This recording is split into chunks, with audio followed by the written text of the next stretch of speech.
West Denver. Sleep deprived and heavily caffeinated. All right, let's do this then. This is the Jeff and Bill Show. I don't agree with that. They don't always agree, but hey, at least they have coffee. Coffee. And each other. I love you, man.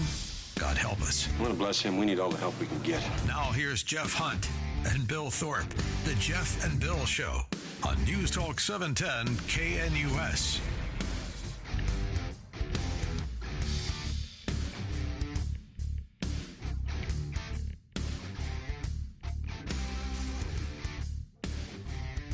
I'm in the Mile High City on this Monday, April 14th, 2025. Good morning, Denver, Colorado. You've tuned into the Jeff and Bill Show, News Talk 710 KNUS. I'm your co-host, Jeff Hunt, along with Bill Thorpe, bringing you the freshest insights, hottest takes from the right, left, and center. Oh, my goodness, we got a crazy week ahead of us, Bill, including a live broadcast on Wednesday.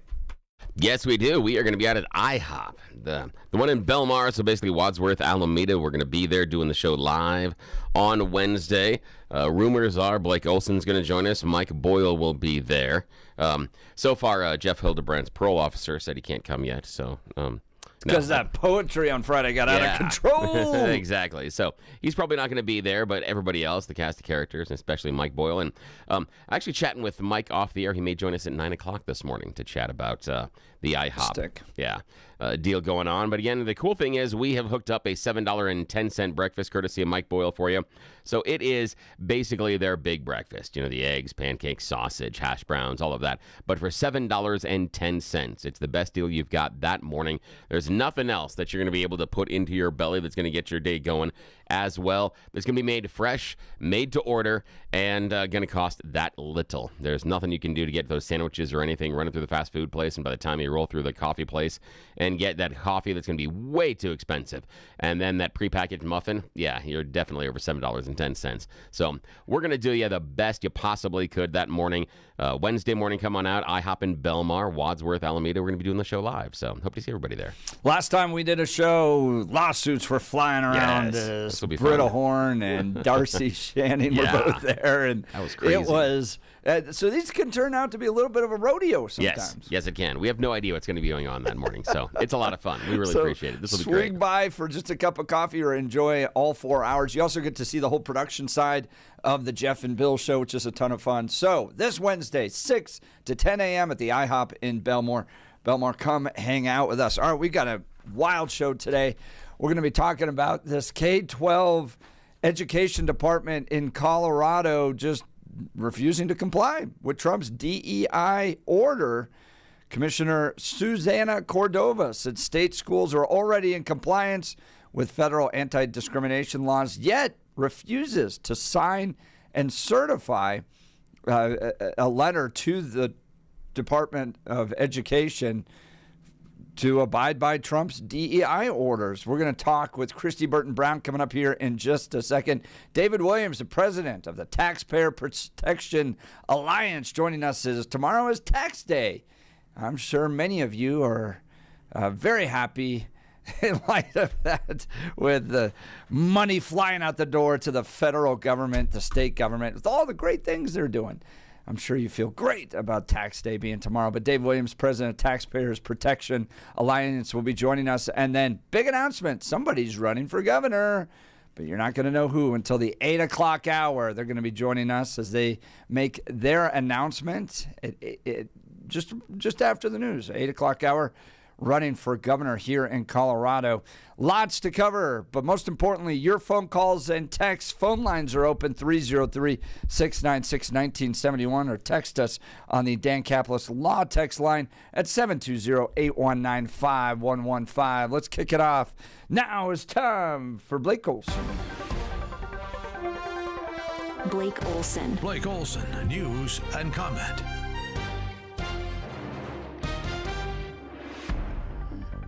Good morning. Happy Monday. 35 and cloudy in Denver. Expecting a high of 60 today. The 7-10 5-day forecast is coming up. Our top story, 38-year-old Cody Balmer is the suspect in custody after an attempted murder and arson. Actually, arson charges and attempted murder after the attack on Pennsylvania Governor Josh Shapiro's home. He tried to burn it down. Thank God everyone's okay. Evidently, he was under financial stress, and there's reporting out there that he had a lot of info in his phone about pro-Hamas rallies and progressive protests. Sounds like there needs to be better security around the governor's home in PA. Those pictures are crazy. I mean, he seriously got some fire damage going there. Sure did. Sounds like he used beer bottles, and who knows, man. So we'll learn more. Terrible stuff, and that type of violence against elected officials. No. I mean, we watched that over the summer against Trump. Two assassination attempts. Now they're some guys firebombing, the governor's mansion in Pennsylvania. It's got to end, guys. Absolutely. It doesn't matter who it is. It's not right whether it's a Tesla dealership or the governor's mansion. That's exactly right. Nikita Kissip, the Wisconsin teen charged with killing his mother and stepfather, allegedly had plans to kill President Trump. Investigators say they believe the 17-year-old killed his parents to obtain the financial means to carry out his plan. He allegedly killed them in February, eventually stealing the family's car and driving through multiple states before being arrested in Kansas. According to the FBI affidavit, the teen was messaging with someone he planned to use a drone in the Trump attack that would drop a bomb. And then there's people like Eric Holder. Remember him? Well, he's out there, kind of ginning up this stuff and ginning up the left. Stoke it. Every citizen in this country ought to be afraid, because the reality is, if they are successful in doing this to immigrants, and now they're doing things against American citizens, as you talked about before, who criticized the president, it won't be too long. And the president himself has said he had no objections to taking convicted criminals and putting them in the same jail in El Salvador. They were illegal aliens. Okay. Continue. There's a treadmill that we're potentially getting on here that could result in the erosion of rights for American citizens. Oh, goodness. So there he goes. That's how they do it. Get on camera, get on the mainstream media, and start stoking the flames, get it going, get them fired up, because this guy is evil. DJT. All right, in Aurora, a teen is arrested for allegedly shooting and injuring a family. Saturday, Christopher Campos Aguiano met with the family Saturday for a suspected transaction.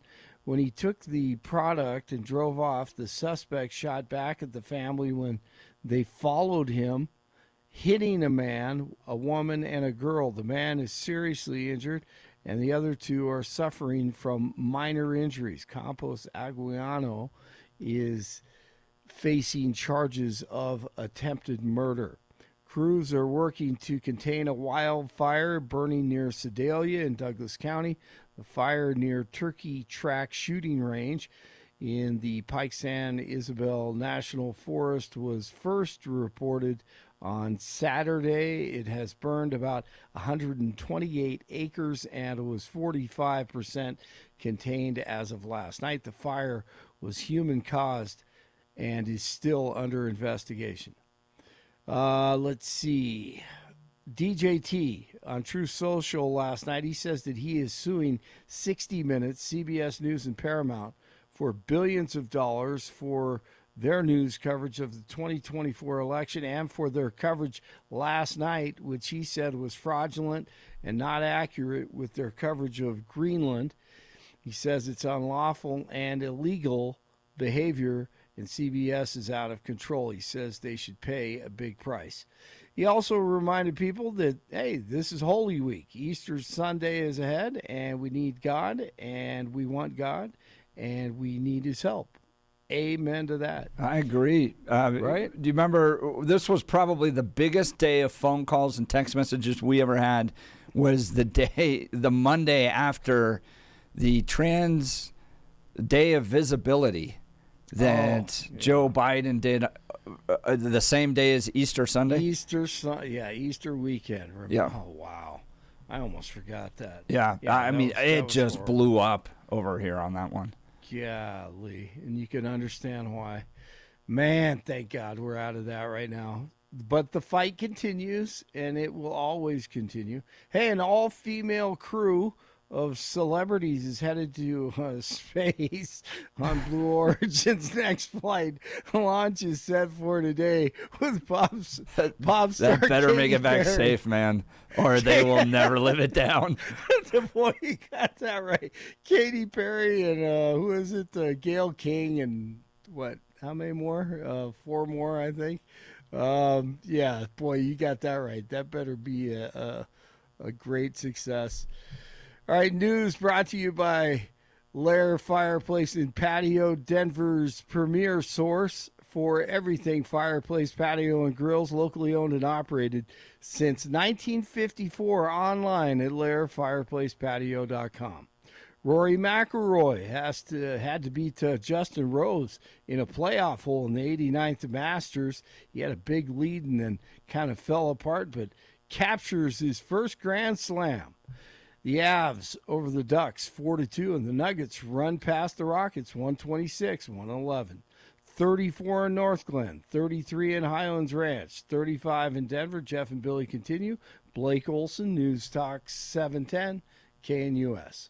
Your 710 5-day forecast here in Denver this early Monday. Cloudy with some shower activity this morning. Temperatures in the mid-30s by daybreak. Then for the rest of your Monday, we'll see the sun later this afternoon becoming pretty nice with highs in the upper 50s. Tonight, clear and chilly, lows in the mid-30s. Warming up nicely for Tuesday, Wednesday, and Thursday with a chance for afternoon showers each day. Highs in the mid-70s. Weather sponsored by Colorado's Best Roofing. Reminding you to protect your home from the harsh Colorado weather and schedule your free no-obligation roof inspection today at roofingcolorado.com. That's roofingcolorado.com. I'm meteorologist Patrice Sutter in the 710 KNUS Weather Center.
Headline out of the Denver Post: Colorado's K-12 education department won't comply with Trump's DEI order. Colorado will not comply with a federal order to certify that the state's K-12 school districts are following civil rights law and eliminating what the Trump administration says are illegal diversity, equity, and inclusion practices. Education Commissioner Susana Cordova said on Thursday of last week the U.S. Department of Education sent a letter to state education departments on April 3rd threatening to pull funding, all federal funding for public schools over such programs. States were given 10 days to sign and return the notice, but multiple states, including New York and Minnesota, have said they won't comply with the order. Cordova said during a meeting of the Colorado State Board of Education on Thursday that she won't sign the certification letter and will not ask districts to do so. Colorado schools already comply with federal anti-discrimination laws, she said. Frankly, I would be uncomfortable signing a certification that binds us to federal guidance that doesn't have the force of law, Cordova said. I would be uncomfortable signing a certification that lacks definitions and clarity around what is or is not prohibited. I think that's particularly true given that the certification comes with the potential consequence of loss of federal funds. Well, to give us some insight on what's going on here is a member of the State Board of Education, Kristi Burton Brown. Kristy, thanks so much for joining us this morning. Yeah, good morning. Good morning. Good morning. Glad to be here. All right. So what is this all about? And have you spoken with Susanna Cordova about it? Yes. So we actually had a State Board of Ed meeting last Wednesday and Thursday. So right when they were figuring out how to handle this, it was a topic of conversation on the Board of Ed. In fact, originally it was just going to be an executive session because the Board of Ed can do that when they want to get legal advice from our attorney. But the Republicans on the board pushed to have a public session on it as well. And we actually did force that to happen because we believe this is an issue that a lot of people in the public are concerned about. And when you're talking about federal funding of schools and you're talking about DEI in schools, that's something that people want to know what the position of the state is. So yeah, I mean, anything you guys want to know about it, I'm happy to explain. So, I mean, do you agree with what Susanna Cordova is doing, not complying, not signing this request from Trump's DEI initiative here, anti-DEI order? Great question. My answer is going to be nuanced. Technically, yes, I agree with her, but there's a part that I don't agree with. So to explain, I do believe that the exact request from the federal government wasn't done the right way. And no matter who is in charge, while I support what the Trump administration is trying to do here and get DEI out of schools, I don't think they're handling it the right way. And I think no matter who's in charge, we have to make sure that the right system, the right process is being followed, because otherwise the left gets in power, and then they go do all of this against us. And so what I mean that it's not done properly, there's a law called the Paperwork Reduction Act, which does not reduce paperwork at all. But what it does is it makes it where a federal administration can't just come in and say, you must now you must now report on all these things. You must now turn over all this information to us. It's actually created to respect states' rights. And so the federal government has to go through a public process that requires them to actually ask for public comment for 30 days, and a couple little hurdles like that before they can order states to comply with new information collection. I think that's appropriate, given the public involvement and given states' rights. And so instead, the federal government issued this order or it's not even an order, it's more of a request from the Office of Civil Rights. I don't think that was the right way to do it. But what I do support and what I think we should eventually comply with is insisting that the schools in Colorado are not including this kind of information for kids, do not have DEI programs.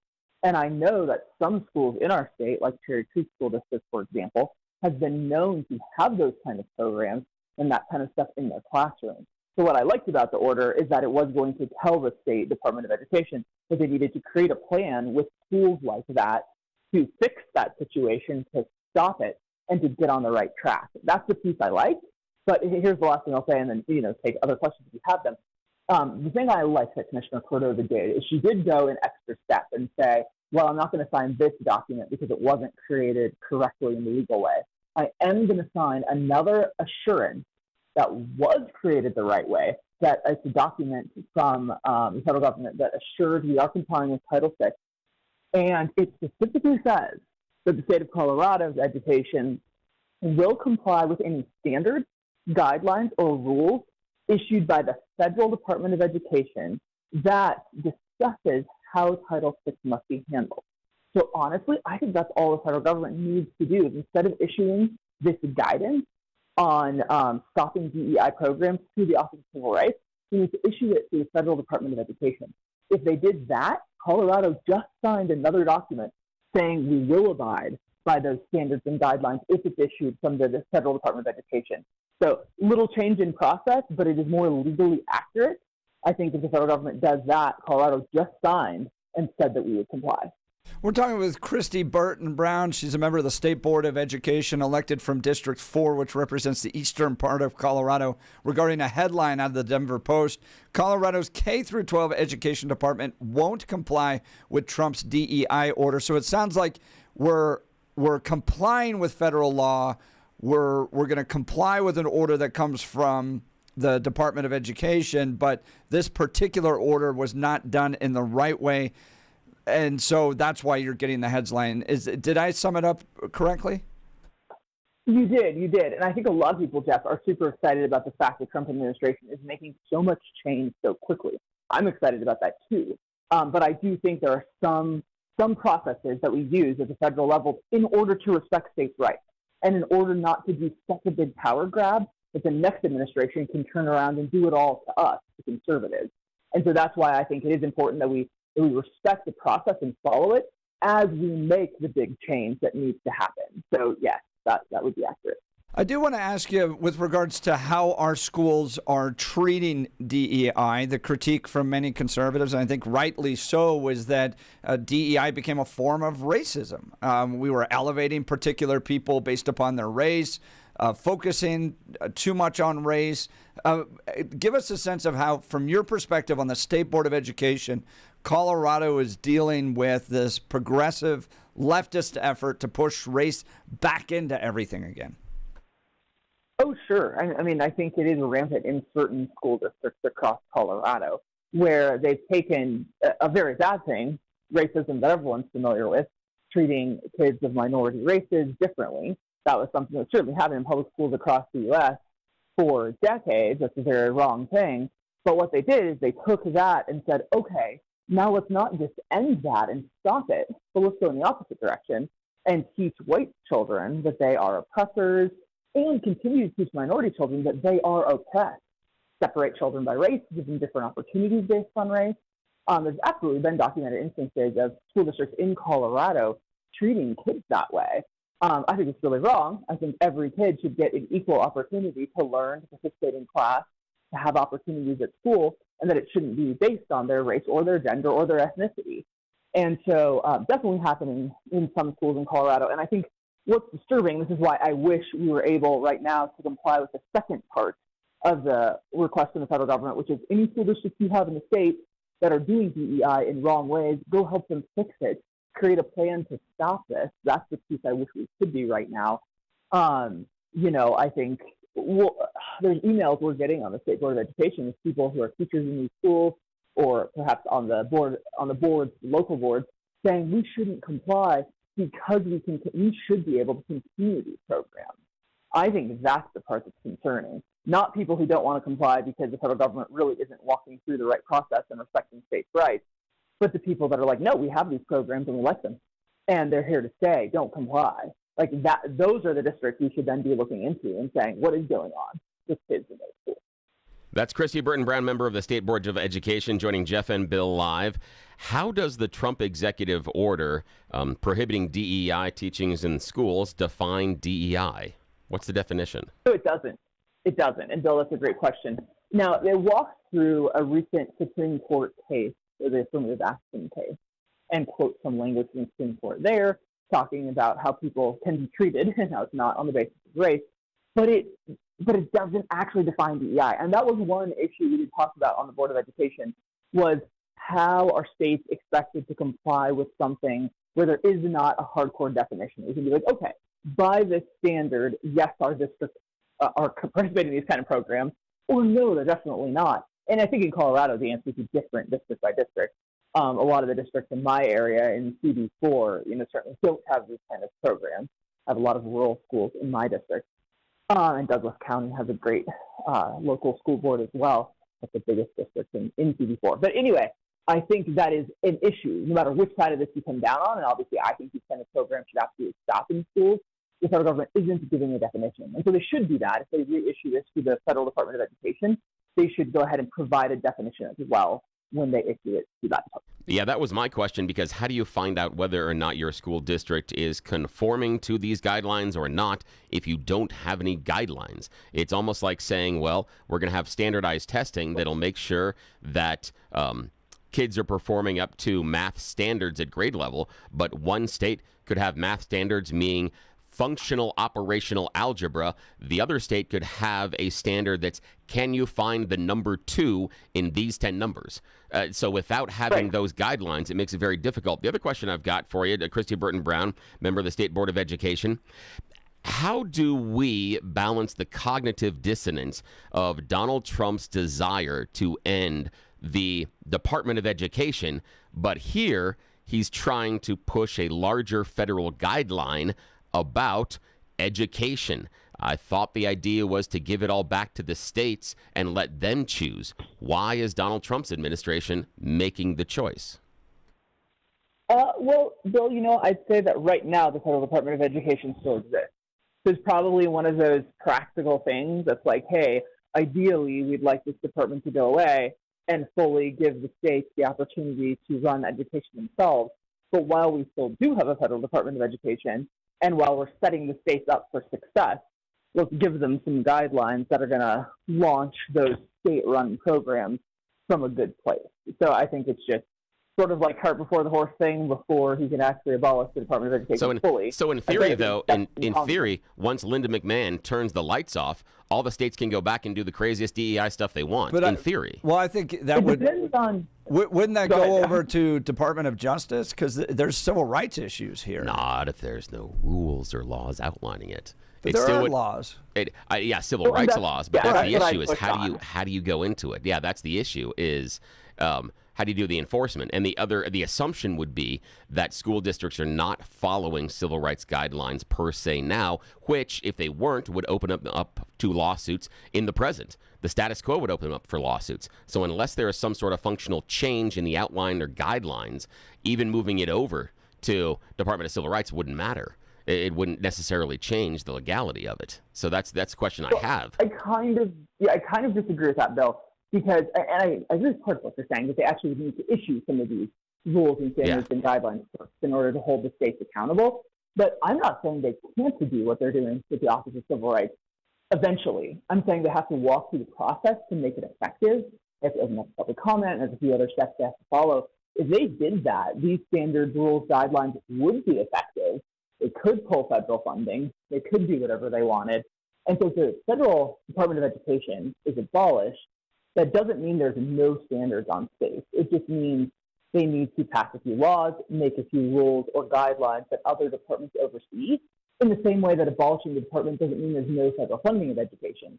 It means the funding passes through a different department instead with less layers of bureaucracy. Yeah, that's the issue I've got right now is they're not going through the steps and process and procedure that would make this long term. So dissolving the Department of Ed makes me less likely to assume they'd go through the process and procedure then that would require these changes long term. I just kind of figure if they're not doing it now when they have a greater ability to, makes it more difficult later on. So I'm not assuming that they're going to be able to do it later on. That's my only point.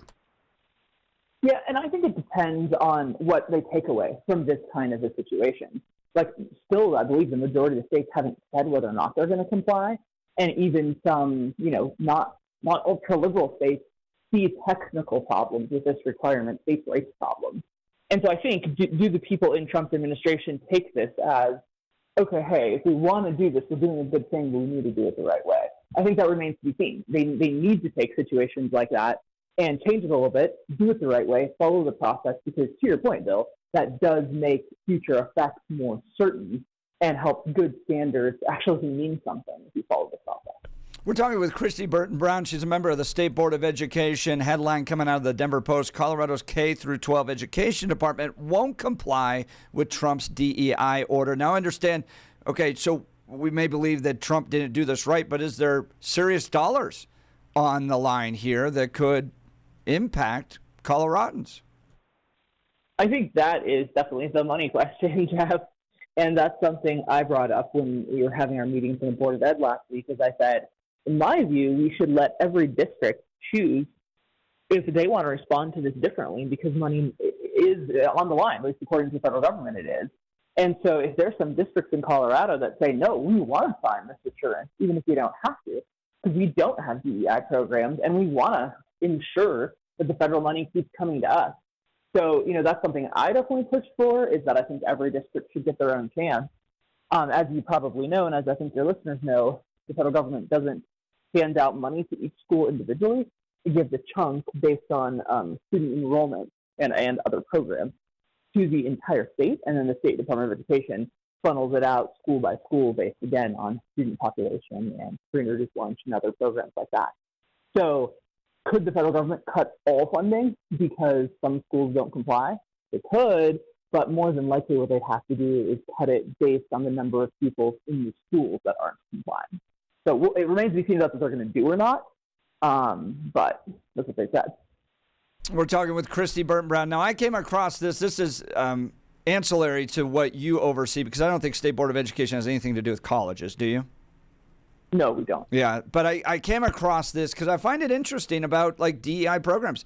This is up right now at the University of Denver. It's called Access DU. Okay, and one of the things it does is enrich participants' cultural competency. You'll gain exposure by joining this program at the University of Denver. And by the way, this is for high school students going in to college at the University of Denver. You'll gain exposure to Black, Latinx, Native and Indigenous, and Asian and Pacific Islander faculty and professionals. Strengthen your understanding of intersectionality and feel empowered through greater cultural awareness and active engagement with diverse experiences. Our speakers and programming will help you consider what it means to occupy your different identities through the systems of inequality and privilege we all navigate in the United States. I mean, it's like literally a definition of DEI right there. So that's for high school students that may want to explore the University of Denver. Obviously, DEI thought is pervaded not only K through 12 education, but higher education as well. It needs to be addressed with. So I guess my question to you, Kristi Burton Brown, as we wrap up here, what do we need to continue to do to kind of remove this racist thinking out of our education system? Sure. So I actually asked what school districts and parents can do when they think that there are certain classes that are obviously DEI, or that their students are being discriminated against, treated differently based on their race in school. Because I've heard stories about this myself in Colorado. And so a lot of people think that all they can do is complain to the local school board, complain to the principal, and then if they don't do anything, there's nothing to be done. And that's absolutely the first right steps to take. But after that, you actually can go to the Civil Rights Division in the Colorado government. Not sure how far that will get you, but they're supposed to listen to complaints like that. You actually can go to the U.S. Office of Civil Rights and file a complaint if a school district is treating kids differently based on race, and the local area won't do anything about it. So I don't think a lot of parents know that they have that opportunity. It's sort of like, oh, federal civil rights department, they only handle big issues.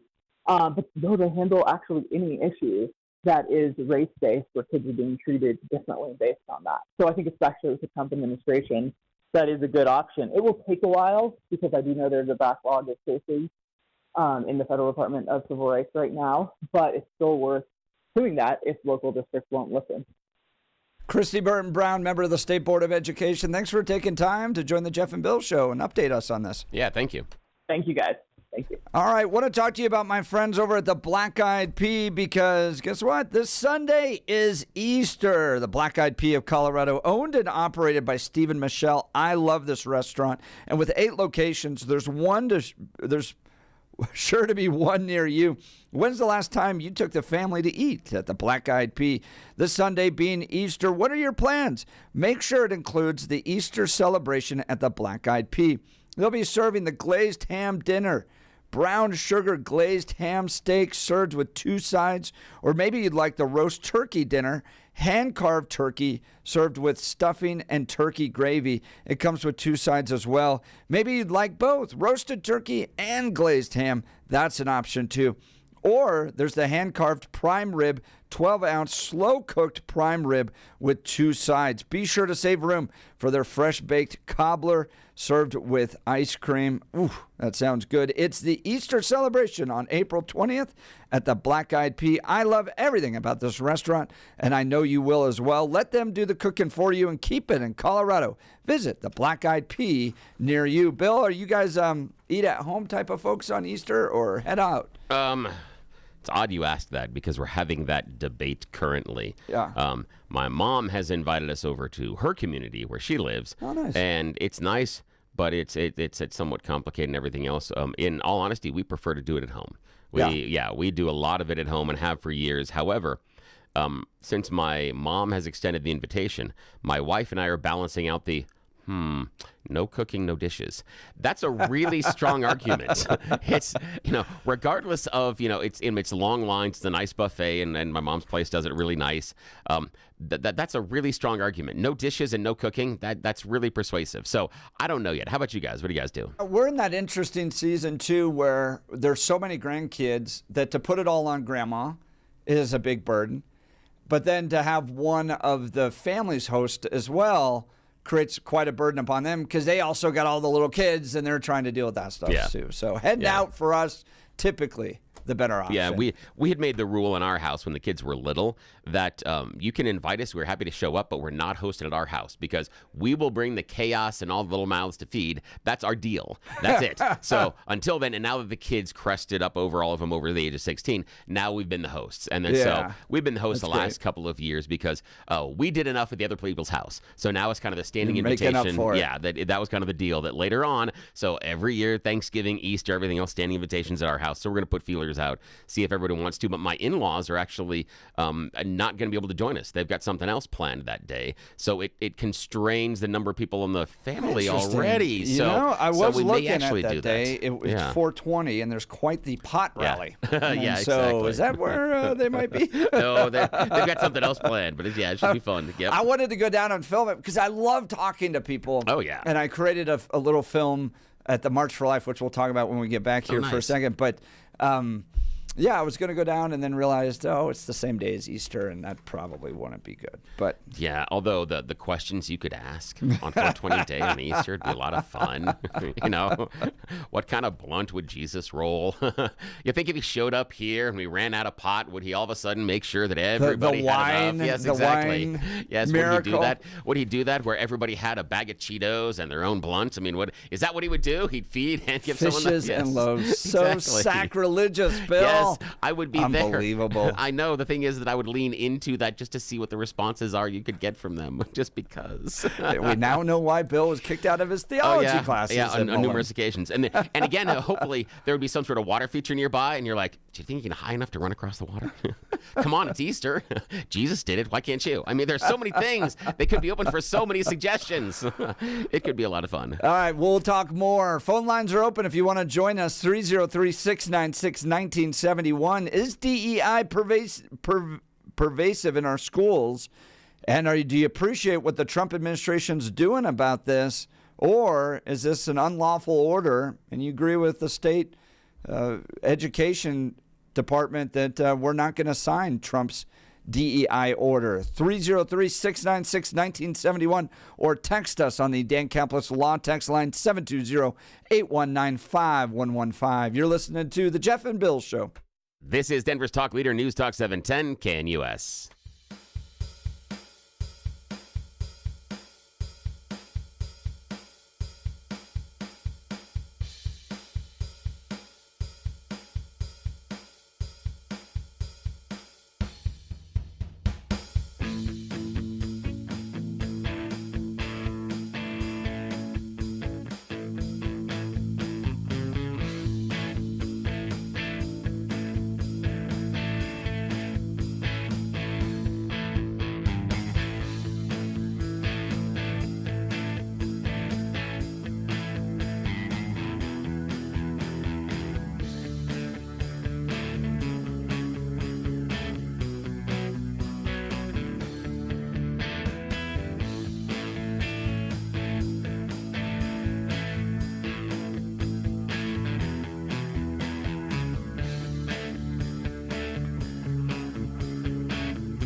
Welcome back to the Jeff and Bill Show. So Friday, Bill, was the March for Life. Went down to the Colorado State Capitol, and true to form, lots of really positive Catholic people. Nice. Evangelicals, they're kind of there. Brave Church was there. That was really the only evangelical church that was there. I got a lot of friends that go there. That's cool. Yeah, great church. Really powerful church. Nice. Nearby, and they had a great presence down there, but lots of great Catholic kids. And I even hung out with 2 nuns. Which, like, I don't even know what to call them. Like, I have this great interview up where I'm like, are it sisters, nuns? I don't help me. Sisters. I'm not Catholic here. But Sisters of Life was their order. And I got to ask them questions like, how do you choose the order? Is this a lifetime commitment? Like, it was kind of cool. Like my little theological brain was going, and they were like totally willing to answer all my questions. It was going through high school. Sister Bernadette dragged me kicking and screaming through honors chemistry. Without her grabbing me by the scruff of the neck, there's no way I would have made it to the end. I was after school in her classroom 3 days out of the week minimum. And we got a lot of time to talk about that as far as she chose Little Sister of the Poor. And we told her why, what was her calling, what she really liked about it. We became really good friends. It was really, really cool because she scared me a little bit when I started the class.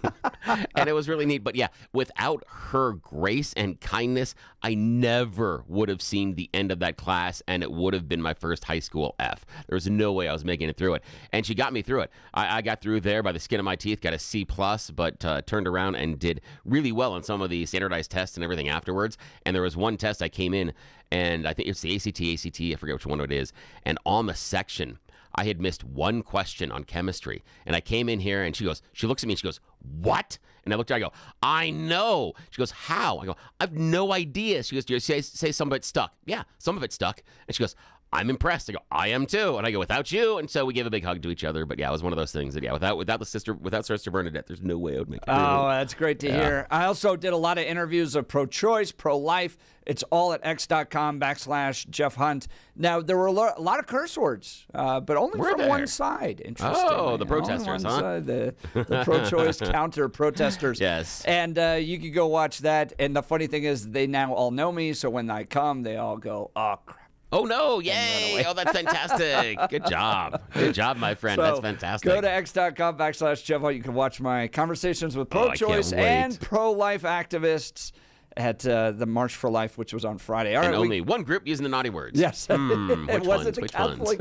Surprisingly, not the nuns. Yeah, exactly. That would have been hilarious, though. You want to go viral. Get the nuns cursing. All right, we got You Choose the News coming up. You're listening to The Jeff and Bill Show. This is Denver's Talk Leader News Talk at 710 KNUS.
Bill, one of the text messages here from Gabe. You guys are nuts talking to the left. And why do they always have masks on? So there were 3 of them, and they're all dressed in black, and they're all wearing masks. Yeah. And we're talking to them, and we're like, hey, my name's Jeff. What's your name?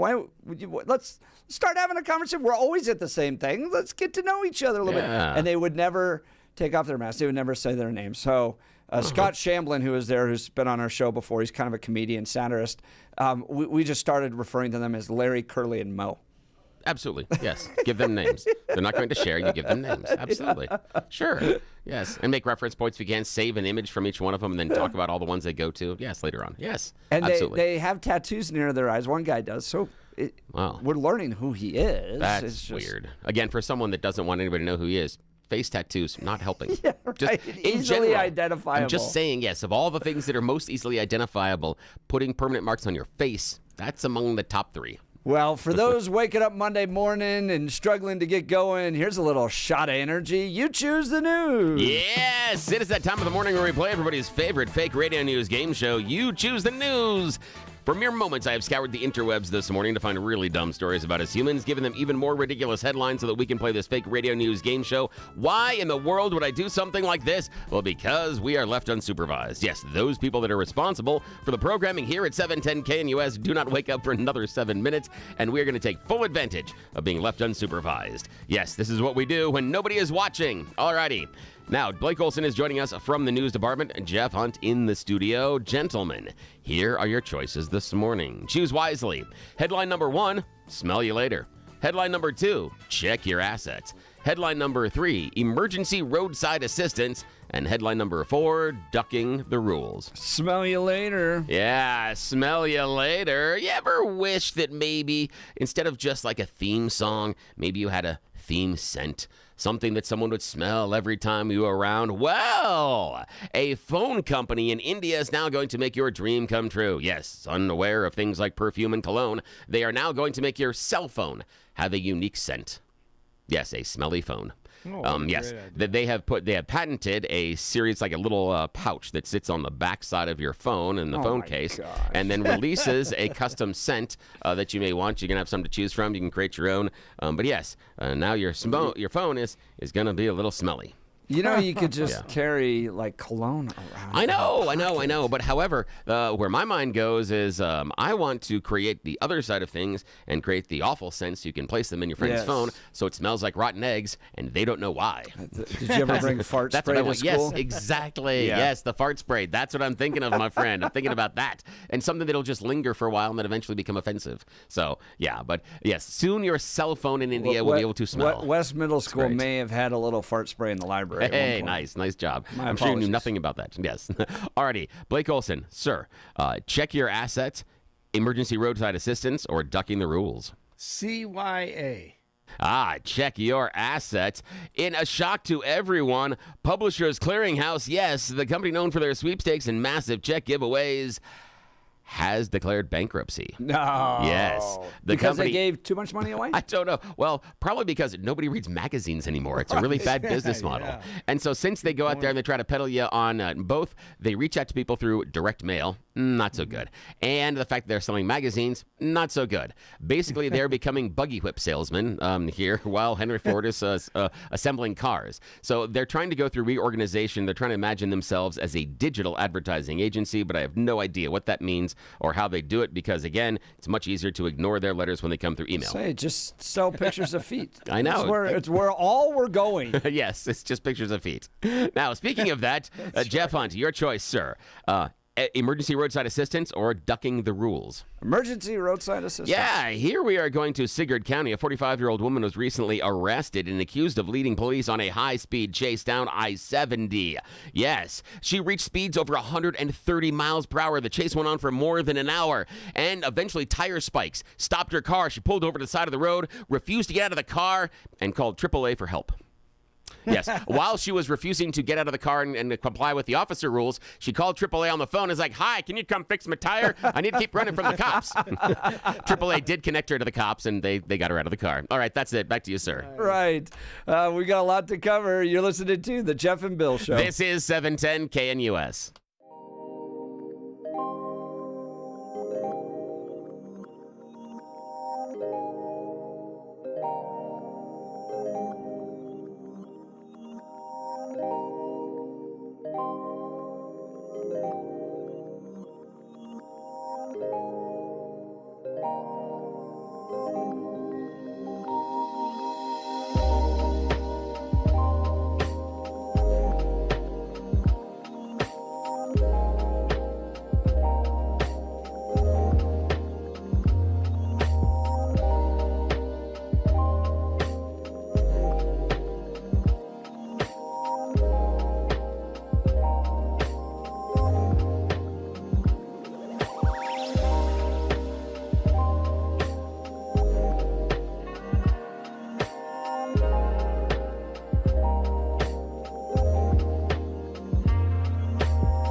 7 a.m. in the Mile High City on this Monday, April 14th, 2025. Good morning, Denver, Colorado. You've tuned into the Jeff and Bill Show, News Talk 710 KNUS. I'm your co-host, Jeff Hunt, along with Bill Thorpe, bringing you the freshest insights and hottest takes from the right, left, and center. Tomorrow's tax day. The checks are going out to fund such great programs here in the state of Colorado, like lunches for rich kids. But we're going to talk with David Williams, not that Dave Williams, not the former state party chair, different one, president of the Taxpayers Protection Alliance. We're going to ask about IRS, Elon, and Doge, all that's taking place within the IRS now. You're not going to want to miss this conversation, but now it's time for Blake Olson. Blake Olson. Blake Olson, news and comment.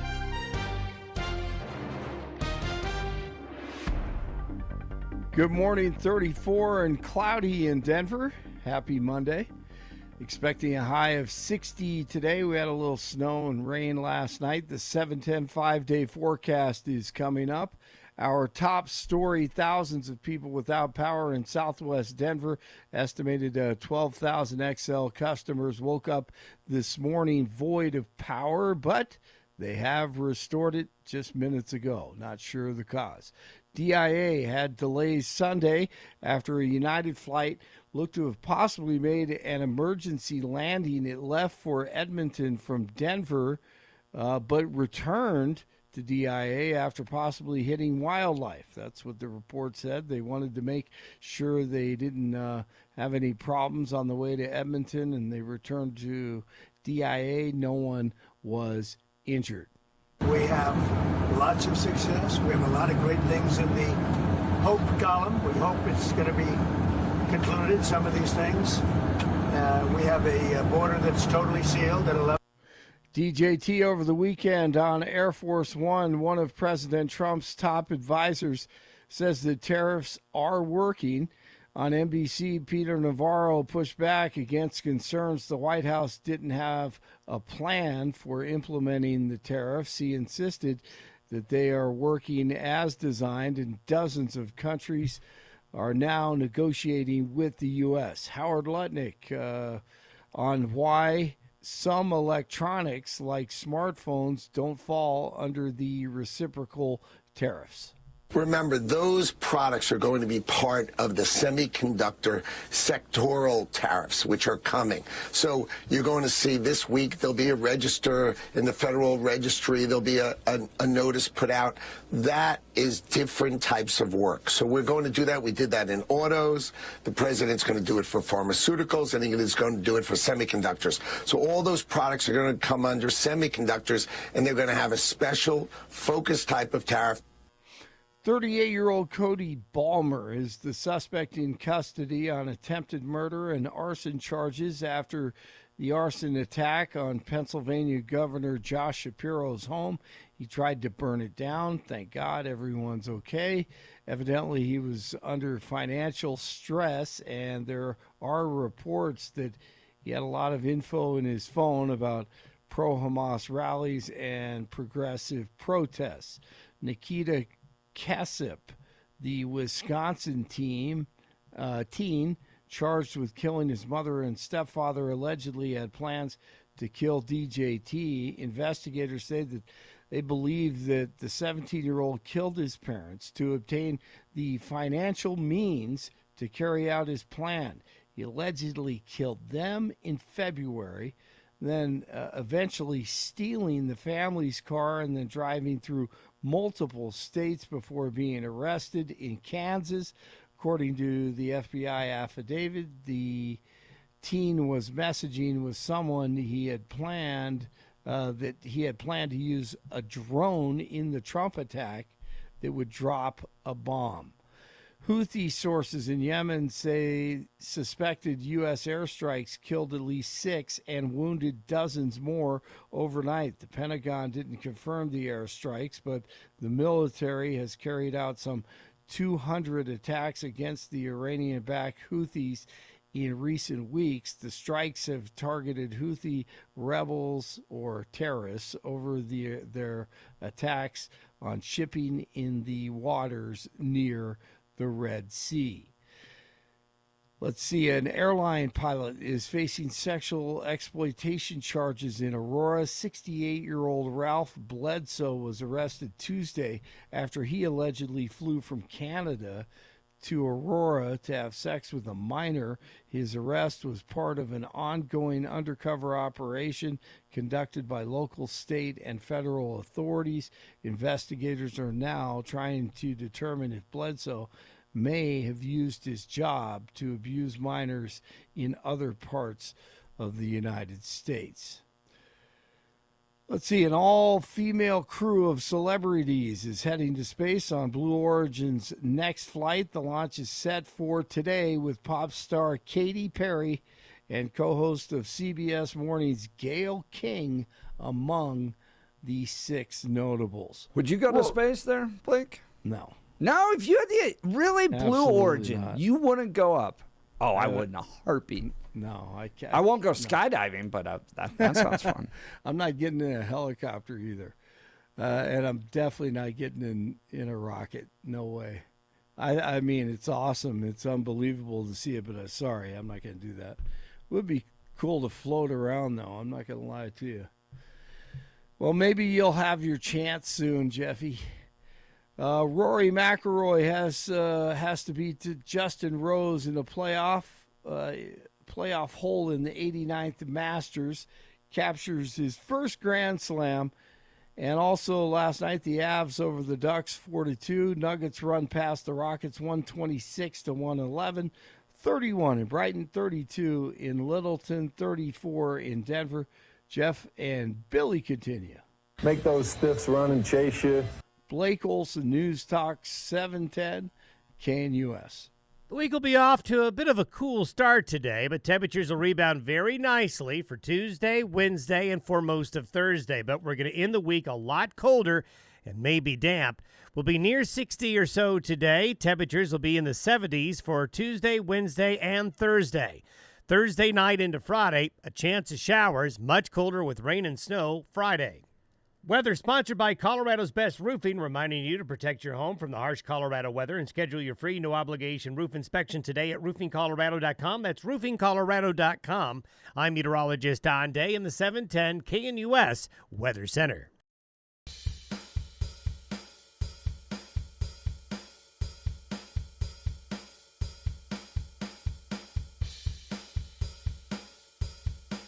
Well, tomorrow's tax day. You got to get it submitted in time. But is there anyone left at the IRS to even check? Want to give us some insight? David Williams, he's the president of the Taxpayers Protection Alliance. David, thanks for taking time to join the Jeff and Bill show this morning. Yes, good morning. Good morning. And boy, tax day is probably the scariest day that we have in this country. I mean, the IRS is the scariest agency we have in the whole federal government. I mean, the Department of Defense is nothing in comparison to the IRS and what the IRS can do to you. But, you said something is that, file your taxes. Even if you owe money, you have to do that. You have to file your taxes tomorrow, even if you're asking for an extension. So, a lot of issues going on with the IRS. And quite frankly, none of them are good. Well, I mean, that's kind of your role as the president of the Taxpayers Protection Alliance, putting those taxpayers and their needs first. So give us some insight on how things are changing at the IRS. We've got Elon Musk, you've got Doge, layoffs. From your perspective, how are things going with the IRS? The host would like you to unmute your microphone. You can press *6 to unmute. We're getting a little, David, tech issue here. Stand by. We're going to see if we can work that. David, we might have you accidentally muted there.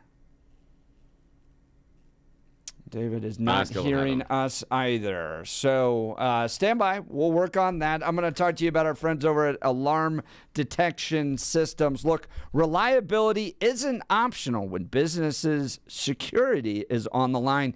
It's essential. Businesses trust alarm detection systems for the highest level of service expertise. Think about the time you could save using one source for cameras, keycard access, fire, and intrusion systems. ADS offers expert alarm installation and testing by highly trained technicians, 24/7 professional monitoring, same-day or next-day service upon request because downtime isn't an option. Dedicated teams for cameras, access control, and fire alarms. Over 300 security professionals working for you. Choosing ADS means your businesses stay protected and will be ready to open tomorrow. They combine human monitoring with the latest AI camera technology to prevent crime in real time. Trusted by small and large businesses, including many Colorado schools, their security experts will review your system for free. Go to adsalarm.com and schedule today. adsalarm.com, alarm detection systems, the first choice of Front Range and Colorado businesses, adsalarm.com. All right, we'll continue with David Williams. We're going to get him back here in just a second. You're listening to The Jeff and Bill Show. This is Denver's Talk Leader, News Talk 710 KNUS.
Welcome back to the Jeff and Bill Show. We'll try to get David Williams back on. A little technical difficulties on our side, so I apologize. By the way, we're going to have somebody announcing for governor in the 8 o'clock hour. Live in studio. That person is coming. Who is it? You're going to find out in the 8 o'clock hour as we have a conversation with them. You're not going to want to miss it. All right, I want to talk to you about my friends at Mountain High Appliance. It's a new year, and it's time for you to get a kitchen upgrade. Save big during Mountain High President's Day event going on now. Save up to $3,700 on premium kitchen and appliances. Nope, sorry. My mistake. President's Day has since gone. Looking to upgrade your kitchen, laundry room, or outdoor cooking area? Look no further than Mountain High Appliance, family owned and operated for the past 31 years. My friends at Mountain High Appliance have hundreds of appliances hooked up for you to have a true try before you buy experience. They offer professional delivery and installation. Shop confidently with the price match guarantee, ensuring you get the best deal and special financing options. When it's time for appliances, think Mountain High Appliance, your favorite appliance store. 3 locations in the Denver metro or online. 3 locations in the Denver metro area or online at mountainhighappliance.com. That's mountainhighappliance.com. Bill, any luck with Dave Williams? Nope, nothing yet. Okay. Well, we are going to change directions just a little bit here as we're hopefully going to get a hold of Dave Williams and different Dave Williams, but the Taxpayer Alliance had a little technical difficulties there to start with, but saw this headline: perceptions of downtown Denver have gotten worse. Last year, preliminary reports find city leaders have stressed downtown Denver has several things going in its favor.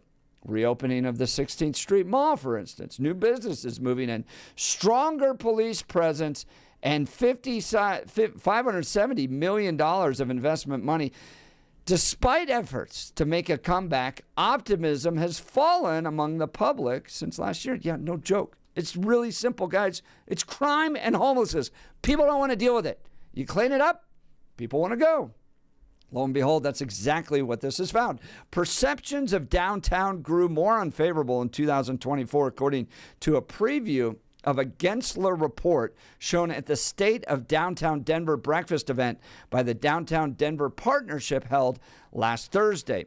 Gensler surveyed 500 people in Denver, from local visitors to residents and office workers, between September and October to gauge how downtowns across the country are performing.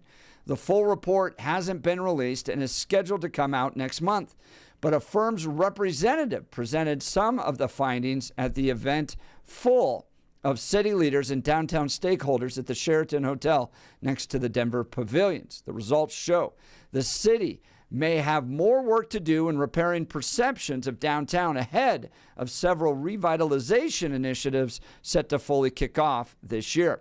About 55% of the respondents say they agree downtown Denver offers a great experience, down from 73% in 2023. That's nearly a 20-point drop. For the rest, 34% said they feel neutral and 11% say they disagree. John Gambrell, a co-managing director at Gensler, said at the event that he is surprised by the falling favorability from previous years. I'm not. It's an 18% decrease, he says. Despite several blocks of the 16th Street Mall reopening in 2024, Gambrell said the construction of the rest of the pedestrian walkway was still on the minds of residents, and more downtown construction from the Regional Transportation District's summer improvements also hindered perceptions. Safety continued to be the top growing concern among downtown visitors. I bring this up because I just want to point out that for many of us, if we remember last year that, or a few years ago, when Kyle Clark tried to deem that people were racist because they didn't want to go downtown. Do you remember that? He said that people were hiding in the suburbs, not going downtown, peering out of their blinds and believing that anybody that was of a different skin color might be a member of Antifa. Do you remember that? We were not concerned about anyone's race. It had to do with the safety that was taking place downtown. And people like Kyle Clark and Mayor Hancock and even Mike Johnston all dismissed that to their detriment. Now nobody wants to go downtown because of these safety issues. And lo and behold, they're not pulling in any of the sales revenue anymore. So, my goodness. Yeah, I mean, safety's got to be an issue. And it's whether or not real or imagined, because perception is reality at this point. And the perception is that downtown Denver is unsafe. And the perception is that downtown Denver has a lot of homelessness. And so that will, again, regardless of whether or not it is objectively true or subjectively true, it is going to prevent people from making those decisions. And the current administration has done a really, really poor job at changing that perception as they've been going forward. And I would say that part of the problem that they have with this perception is the bass-ackward approach to getting homelessness and getting the homeless off the streets. The idea that when a study comes out that says they don't know how they spent about 40% of their money, nobody's going to look at the idea that, oh, they obviously are getting a handle on this downtown. They're obviously cleaning this up. If you're not someone that regularly goes downtown, you're not going to see any impact. That idea is still going to be stuck in your head. I still have the idea from a couple of years ago when the All-Star game was coming here to Coors Field. And I remember 2 weeks beforehand driving right by Coors Field. And the walkways that were around, the outside of the ballpark, the ones that are up against the street, those were packed. Tent, tent, tent, tent, tent, tent. It was a solid line for about a quarter mile. Nothing but a line of tents. That image still sticks in my mind whenever I'm talking about taking my family down to that area. Whether or not it is real or imagined, that brief bit of experience changes how I feel about safety and wanting to bring my family downtown. And I think that is the vast majority of what a lot of people who aren't familiar with downtown still feel goes on down there. And yes, there is an issue with safety. Yes, there is an issue with homelessness. But the current administration has done a really, really bad job of letting anybody know that this is changing. And then the restaurants, you see them closing. And so even if you're not going downtown, you see stories of restaurants closing one after another, problems with downtown tenants as far as office buildings not being able to find renters. Why would you go there? If the restaurants are closing and they can't find people in the office buildings and your perception is crime and homelessness, where's the positive? And this is just the perception of what downtown has right now. Again, real or imagined, but this is the overall perception of the state. And how do they possibly break that? And that's the problem. That's why people aren't going back down there. I mean, they're trying to finish 16th Street Mall. The renovation isn't done, yet they're going to have the grand anniversary reopening, despite the fact that it's not done. Why? Why would you do this? It just doesn't make any sense. The other thing that's interesting in this survey that leaders talked about is no one goes downtown during the week, and they all go downtown during the weekend. Yes, yeah. Which is a shift from the way it used to be. Because, and this is really important for people to understand. There was a time when those office buildings were packed with people working in oil and gas. We used to be like Houston's little brother. That has all gone away now. Nobody goes downtown. In fact, they only go downtown for entertainment now. And I saw an office building, Bill, that sold for $120 million a few years ago. Sold for $3 million over the weekend. Yeah. I think they're talking about retrofitting it because they'll turn into housing. Yeah. That's the idea. But what they're you saw like that drop? Oh, yeah. Are you buying an office building for $3 million downtown right now? Yeah. And holy cow. And that's the other part is that, and the back to work office, oil and gas is part of it, but also the idea of remote work. And this march and this edict to have to return into the office isn't having functionally the impact that they did previously, that everybody's not really wanting to go back into the office, and many people are making different choices and even leaving companies that force mandates back to the office. It's part of the idea that, we talked about. It's the TiVo rule, that once we were allowed to digitally record our shows and then skip the advertisements, if a company comes out and goes, nope, we're not going to allow you to do that anymore, we would revolt. Same thing, that you can't put the toothpaste back in the tube. And so the idea of packing those office buildings downtown, I don't think is really going to happen. And Denver has got to figure out what to do with some of that space, and multi-use space may be part of it, and especially housing.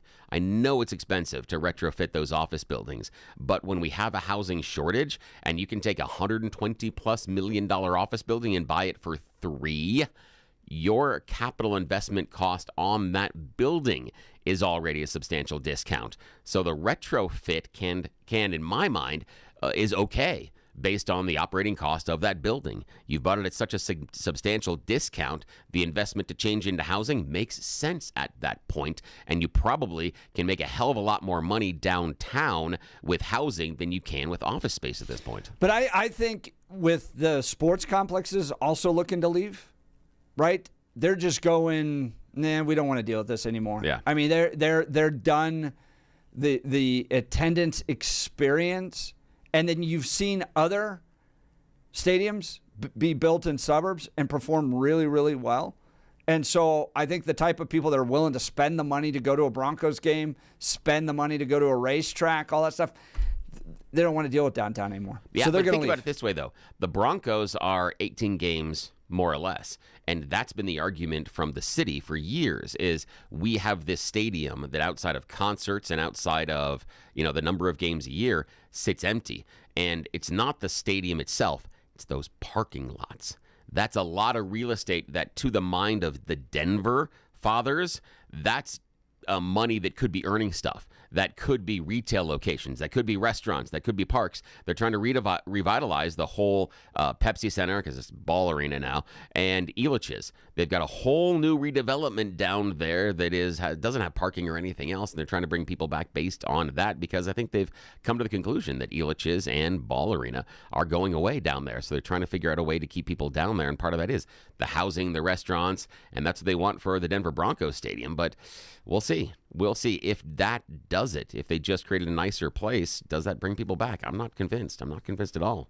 Headlines coming from the Colorado Gazette. From the Denver Gazette, perceptions of downtown Denver get worse and worse and worse. A 20-point drop in the amount of respondents who say they agree downtown Denver offers a great experience. Is this an indictment of Mayor Mike Johnston and Democrat leadership, that they took what was once known as the Wall Street of the West, all this oil and gas, all this great business and industry, and killed it over time by going piece by piece? The oil and gas industry in Colorado, out of here. And then you have the BLM riots that took place. Then you have the pandemic. Then you allowed crime to run rampant and homelessness in the city. Now you had all this construction. Nobody wants to go down. It took longer. It cost more money. Is this just a failure of Democrat leadership in the state of Colorado that has ruined the city of Denver from what it once was, or are we just overblowing it? Look, some cities go through a life cycle. Denver is struggling, but it'll come back. Don't worry. Do you trust Mayor Mike Johnston and the Democrats to bring it back? Phone lines are open, 303-696-1971, or text us on the Dan Caplis Law text line, 720-819-5115. Bill, why don't you tell us a little bit about Wound Care Associates of Colorado? Yeah, I appreciate that, Jeff. We got an advertiser here on the show that is doing things differently than anybody else in the space in Colorado, and that's why we need you to check them out. If you or someone in your family has a person healing with a slow-healing cut, a diabetic ulcer, a pressure sore, we want you to reach out to Wound Care Associates of Colorado, because they're doing it differently than everybody else in the state. First of all, they promote improved healing outcomes. It's a fancy way of saying that cut, that pressure sore, that ulcer, they want it to heal. heal.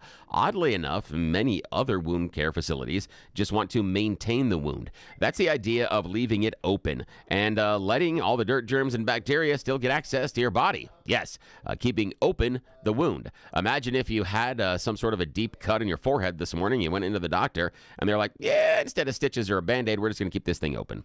Let's hope the blood doesn't rush all the way down your face all day, but just do this and put some cream on it, and hopefully it'll be okay and nothing will get infected. What? You'd look at the doctor and go, hey, how about we stitch this thing up, doc? How about we do that, right? Wouldn't you? That's what I'd do. But that is not what many wound care facilities do. That's why Wound Care Associates of Colorado is changing the game. First of all, they will promote better healing outcomes, but best of all, they do it on your time schedule and at your place. Yes, Wound Care Associates of Colorado do house calls. You don't have to schedule a time, worry about transportation, sit in the office, get the treatment, and then head back home. They do it on your schedule in the private comforts and convenience of your own house. That's it. It's that easy. Imagine if you have someone in your social circle or family that might be in a retirement community or an assisted living center. They'll go to them. You don't have to worry about getting to your friend's house or mom or dad's house and then picking them up and taking them to the facility and then getting them back. No, you just help mom or dad or the friend schedule the appointment, and Wound Care Associates of Colorado shows up at their place and takes care of everything. It couldn't be easier. Plus, their wound certified nurse practitioner can write all the orders, do everything you need. She can do the whole 9 yards, take care of everything. So you're going to get personalized service, better healing outcomes at your home. No one's doing it better. So when something happened in my family, when my daughter had a slow healing cut after some recent surgery, I reached out to Wound Care Associates of Colorado through coloradowound.com, set up our appointment, personalized care. They set her up on a treatment plan, and it's going great. Far better than what we had been experiencing before reaching out to them, because we thought, let's let the surgeon take care of it. Let's see what happens. It wasn't helping at all. But what she's experienced so far, it's really, really rapidly healing now that she's working with Wound Care Associates of Colorado. That's what you can experience too. Reach out to them at coloradowound.com, coloradowound.com. And when you do, tell them you heard about it here on the Jeff and Bill Show. We'll be back right after this. This is Denver's Talk Leader, News Talk 710 KNUS.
All right, we're back into it here. A little curveball thrown our direction with some tech issues. We got full phone lines. Denver Gazette. Perceptions of downtown Denver got worse last year. A preliminary report finds. Let's go to the phone lines. Corey Nelson. Good morning, Corey. You're on the Jeff and Bill Show. Hey, good morning, guys. Even though I retired recently for 34 and a half years, I was a prosecutor down for the city and county of Denver. We're actually working in the arraignment courts where the people who got arrested the night before are brought in custody. Here's the situation. The issue of safety. Is it safe to be downtown? Well, the mayor wants to say, hey, folks, it is safe because homicide rates are down. Look, it's not homicides. It's not the felony level issues. It's the low level we call quality of life offenses that are taking place in downtown Denver is the problem. People may not be worried about being assaulted and killed, but it's not comfortable downtown because you have to deal with what I call the street people, not homelessness. It's not an issue of housing. It's an issue you have street people who are suffering from mental disorders and also drug addiction because you can just smell the fentanyl downtown. And then you have to deal with these people who act bizarre, are smelly, defecate, urinate, come up to you and approach you and threaten you in some way, whether it be actual verbal or just from behavior, and it makes being downtown uncomfortable. These quality of, and when they do get arrested, it's a minor charge called like disturbance of the peace or threats or urinating in public, whatever. The problem is, even though the police may arrest them and may take them to jail, the judges are giving them the revolving door treatment because everybody gets a personal recognizance bond, no matter how many times they've been arrested. I've seen case after case where these people have mental health issues, drug addiction. They get arrested. They may have 30, 40 arrests on their rap sheet. Judge says, that's it. You're out of here. So sorry to inconvenience you. There's the door. We hope you come back to court sometime in the future. And the public defender's office, which is nothing but an institutionalized delaying mechanism, delays cases out, and they're a barrier to justice, not a solution to it. And they delay cases out so much that any security guard that worked downtown 2 years ago, by the time the case gets to trial, no others work. You can't reach them. So the case gets dismissed. And so there's a revolving door, and the people are back on the street within hours of being arrested. And so these people just keep on coming back. There's no deterrence whatsoever. So I blame the judges and this personal recognizance bond procedure and policy that they have. It's not the police fault. It's that problem that even though they get arrested multiple times, they're right back on the streets. It just keeps on occurring again and again and again. Do I feel safe in downtown? I feel uncomfortable. I'm not really worried about being assaulted, but I just don't feel comfortable downtown. I'm worried. I'm stressed out. I don't want to go downtown. I don't recommend anybody going downtown, even the Denver Center of the Performing Arts. People forget they actually had a homicide in the parking garage there, right? So I don't blame the police. I blame the judges. Corey Nelson bringing the heat today. Hey, Corey, you're exactly right about all this. I took my wife to a restaurant, La Forêt, which is a French restaurant in central downtown Denver, and so I'm getting my wife out of the car. We're passing drug addicts on the street. We're passing people without adequate clothing on as they're high on drugs, stumbling around. I mean, your heart breaks because as a Christian you want to do something, but what am I going to do for somebody that's currently on drugs right now, and then try to protect my family and expect them to be safe? And it's just complicated. It makes you feel uncomfortable, to your point, Corey. And what I appreciate about your perspective is that this is the result of specific decisions that have been made with regards to how we're going to treat somebody that's been caught breaking the law. Yeah, it doesn't matter how many times. I mean, how many times they've been arrested, and the judges make excuses for them. It's you must expect the judge to order them an Uber and a Subway sandwich, excusing them, for their behavior. Oh, this is a minor crime. Sure, because in the afternoon that judge may be presiding over felony cases, and to them, their perspective, oh, this is nothing. it's nothing to the judge, but to the people who come downtown, have to experience this, it does make a big difference on their quality of life and the quality of their experience. And so until you get these woke judges who are never apologetic, they're never held accountable, these arrogant judges, you talk about, lawfare, these judges who think they know what's best for the city, they're the one who's damaging the city. And I can't recommend anybody go downtown for any reason. If you can avoid it, do. Corey? I can see case after case. I've seen this. This has been building and building for decades. Corey Nelson, fantastic call. Great insight. Great. Thank you so much for taking time to join the Jeff and Bill Show. Corey's line will be open, 303-696-1971. Let's go to Francis in Golden. Good morning, Francis. You're on the Jeff and Bill Show. Morning. Hey, you guys. Hey, I'm not offering a differing perspective to Corey, because I think he's hit the nail on the head on what has happened and the uncomfortability.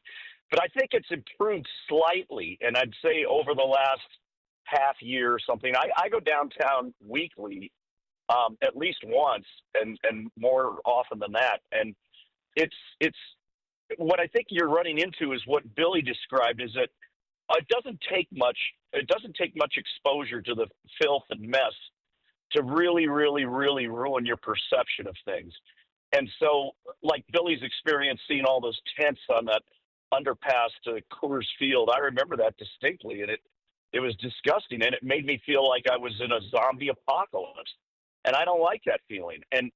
But I think it is mildly improving. Now, I don't think that it's necessarily on account of anything that Johnston's done. I think it's more of an attestation to the Hancock regime than it is to Johnston. I just think it's going to take time, a lot of time, to kind of win back and get the perception back. And you gotta. Pandemic had a huge part of this. I mean, a huge part of it. It really, it was backsliding plenty before the pandemic, but that just pushed it over the cliff.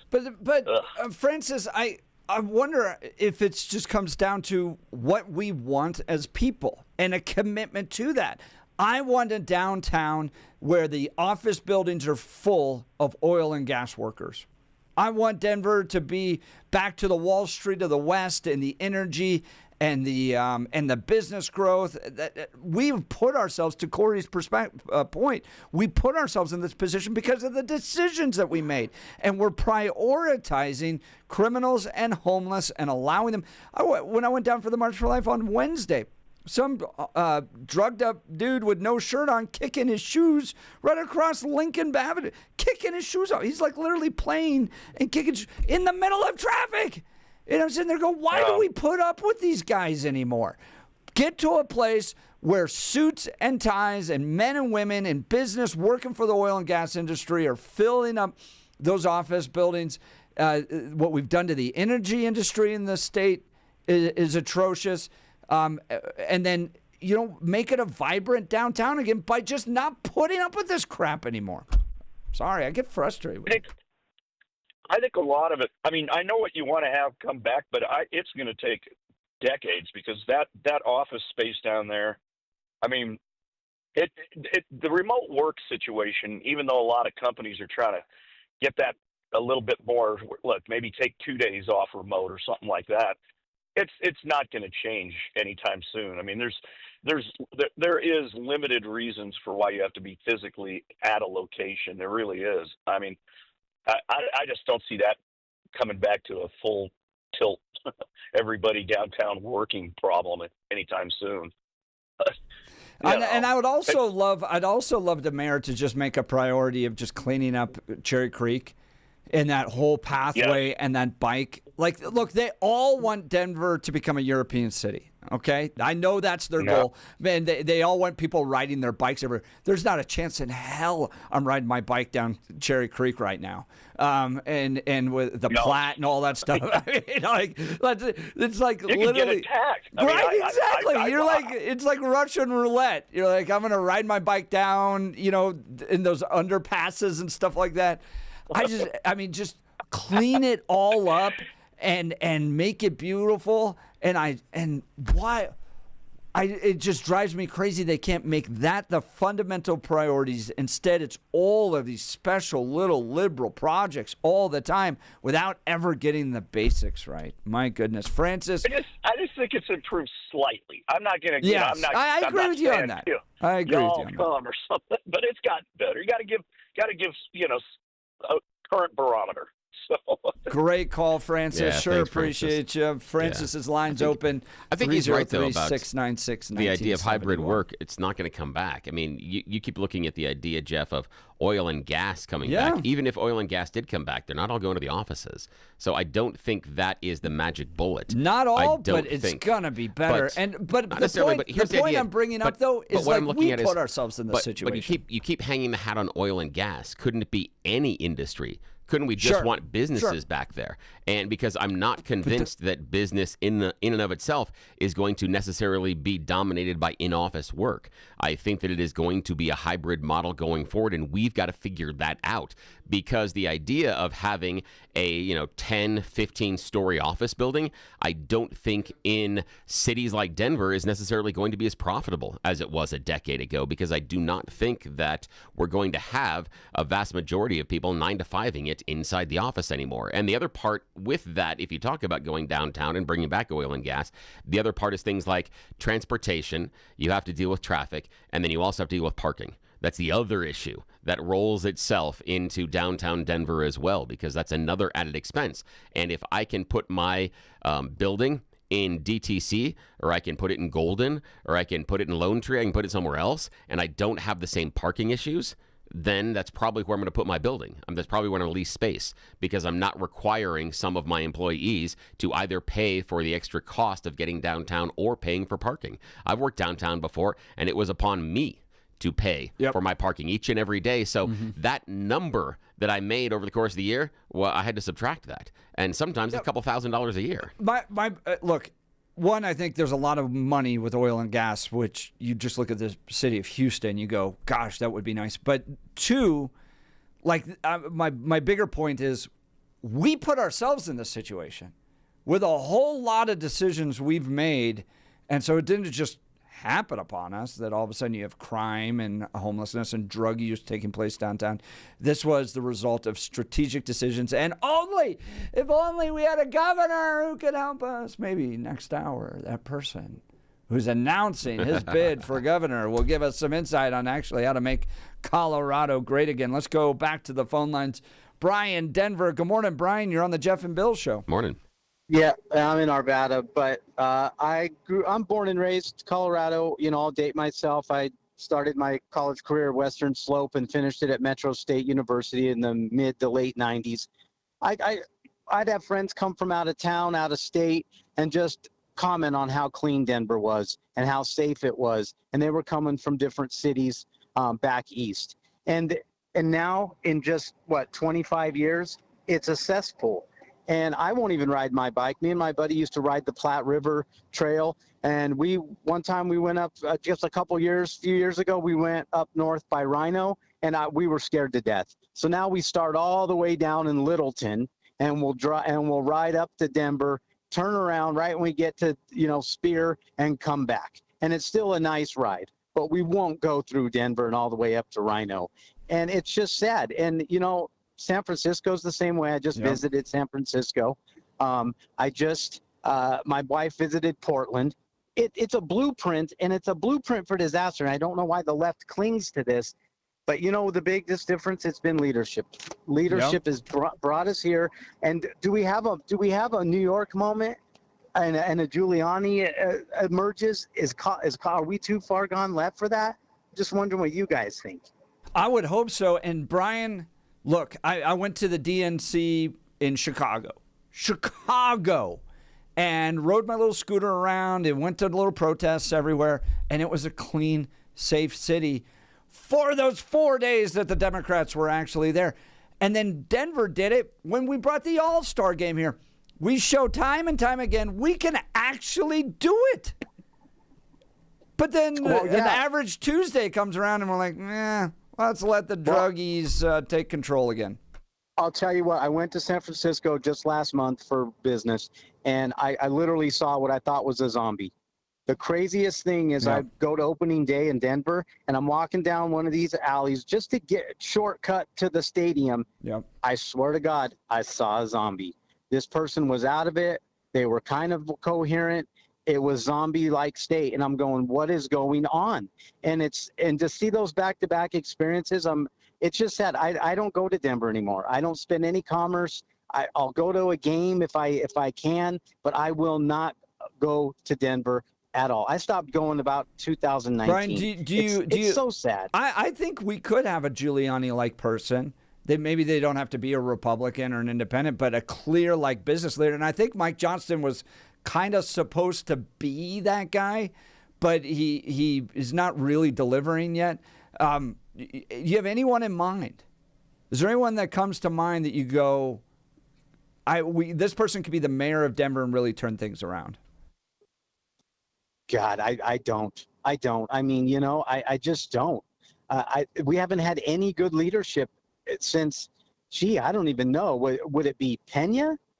Was he a mayor? Was he the governor? Yeah, he was the mayor of Denver. He was the mayor of Denver, yeah. Okay, I think Pena was the last one that was, he was not red. He wasn't blue. He was purplish leaning blue, but he's still it was safe, I felt like. And that was late 80s, right? I mean, when I was watching the Broncos at Mile High and before we even had baseball. But it's just ever since Blake Street was great, grand opening, and I'm telling you, the 10 years after that, it just went it just went in the tubes. Brian, great call, and never forget when Mayor John Hickenlooper said he was going to end homelessness in 10 years. That worked out well. Oh, great. Goodness. Still waiting for that one. I think he's probably right. The last good mayor maybe we had was Pena. We brought in D.E.I. Yeah. All right. We got a big announcement coming up in the 8 o'clock hour. Someone's running for governor. You're listening to The Jeff and Bill Show. It's not me. This is 710 KNUS.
Well, there's times we talk about the news, and there's times we make the news, Bill, and we're about to make some news here. There's a person in studio in just a second who's going to be announcing their run for governor, but we're not going to reveal it yet.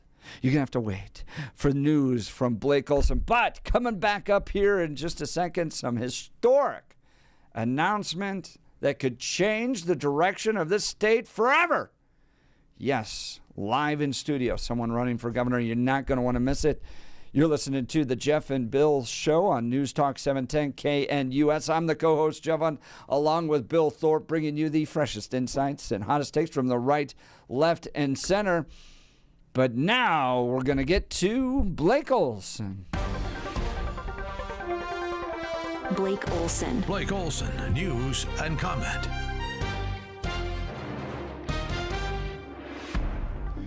Good morning, 36 and cloudy in Denver on Monday, expecting a high of 60 today. The 7-10 5-day forecast is coming up. Our top story, other than the big announcement of governor coming up, DJT with a message this morning on Truth Social. He said the best definition of intelligence is the ability to predict the future. Think about that. President Trump will meet with El Salvadoran President Bukele in the White House today. El Salvador has been working with the U.S. to imprison deportees in El Salvador. They're illegals, the U.S. knows, are gang members. Police say Wisconsin's 17-year-old Nikita Kutsup was accused of killing his mother and stepfather, also had a plan to kill President Trump. Investigators believe he killed his parents to obtain a financial means to carry out his plan, eventually stealing the family's car and then driving through multiple states before being arrested in Kansas. Allegedly, he was going to use a drone with a bomb. 38-year-old Cody Balmer is the suspect in custody on attempted murder and arson charges this morning after the arson attack on Pennsylvania Governor Josh Shapiro's home. He tried to burn it down. Thank God everyone is safe. 47 says details about tariffs on imported semiconductors will be outlined this week. Trump made the announcement Sunday aboard Air Force One, adding that there will be a certain amount of flexibility for some companies. And while he was on Air Force One, his granddaughter Kai was there, and DJT introduced her to the fake news and said, "You want to talk to the fake news?" Fake news. Hey, what's up, everyone? How are you guys? Good morning. Good morning. Yeah, good morning. We're just doing the news conference. You want to partake? I'll actually so. She's a great athlete, actually, a great golfer, and a great student, actually. So go ahead. That's great. She was there, and she was so cool. She was the one that went up and spoke during the RNC. RNC, yeah. Yep, did a great job. So, did a great job. It's awesome. The Trump kids and grandkids, man, I'm turning out pretty good. Yeah, I'm pretty impressed, man. You see a lot of wealthy people, yeah, and people with everything in the world, and their kids are just a mess. But they seem pretty solid. They really do, and you can't. That's very difficult. I never, like to judge the person based on their kids, but man, that's at the same time, it's a good barometer, no doubt. DJT says he is suing 60 Minutes after two stories last night, one on Greenland. He said they were fraudulent and ridiculous. I believe him. At DIA, a plane that left Denver for Edmonton had to turn around after hitting wildlife, and they say they wanted to make sure that there wasn't severe damage to the plane, so they came back and landed. There were delays at DIA. Did they say what kind of wildlife? No, I don't know. There's Daffy the duck. There's a broad spectrum there, man. Like little chipmunk on the runway to an elk crossing, Absolutely. Could be anything. Yeah, wildlife. That's a good, or flying moose. I'm not sure. Right. Yeah. 6 people were killed in a plane crash in New York State Saturday. including former MIT soccer player and the 2022 NCAA Woman of the Year, Karina Groff. Her boyfriend and recent MIT graduate James Santoro also died in the crash, along with Groff's father, mother, brother, and her brother's friend. Tragic accident over the weekend. Just another crash. Let's see. Former LSU wide receiver Kyron Lacey is dead at the age of 24. Lacey reportedly took his own life Saturday night in Houston after he was chased by police. According to Harris County Sheriff's Office, police responded to a call from a family member who said that Lacey had fired a gun during an argument before fleeing in a vehicle. The chase ended in a crash, and deputies say Lacey shot himself as they approached the car. He would have been one of the top draft picks coming up in the NFL draft. Horrible story. Hey, in case you missed it, Bill Maher talked about his trip to the White House to see DJT. First good sign, before I left for the Capitol, I had my staff collect and print out this list of almost 60 different insulting epithets that the president has said about me. Things like stupid, dummy, lowlife dummy, sleazebag, sick, sad, stone cold crazy. Really a dumb guy, fired like a dog, his show is dead. There's 60. I brought this to the White House because I wanted him to sign it, which he did. Good, he got the executive order. Good, now next time, vote for a Republican. How's about that? Rory McIlroy has to beat Justin Rose in a playoff hole in the 89th Masters, captures his first Grand Slam. Hockey, the Avs over the Ducks, 4-2. Nuggets run past the Rockets, 126-111. 35 in Thornton, 34 in Centennial, 36 in Denver. Jeff and Billy continue. Blake Olson, News Talk 710 KNUS. The week will be off to a bit of a cool start today, but temperatures will rebound very nicely for Tuesday, Wednesday, and for most of Thursday. But we're going to end the week a lot colder and maybe damp. We'll be near 60 or so today. Temperatures will be in the 70s for Tuesday, Wednesday, and Thursday. Thursday night into Friday, a chance of showers, much colder with rain and snow Friday. Weather sponsored by Colorado's Best Roofing, reminding you to protect your home from the harsh Colorado weather and schedule your free no-obligation roof inspection today at roofingcolorado.com. That's roofingcolorado.com. I'm meteorologist Don Day in the 710 KNUS Weather Center.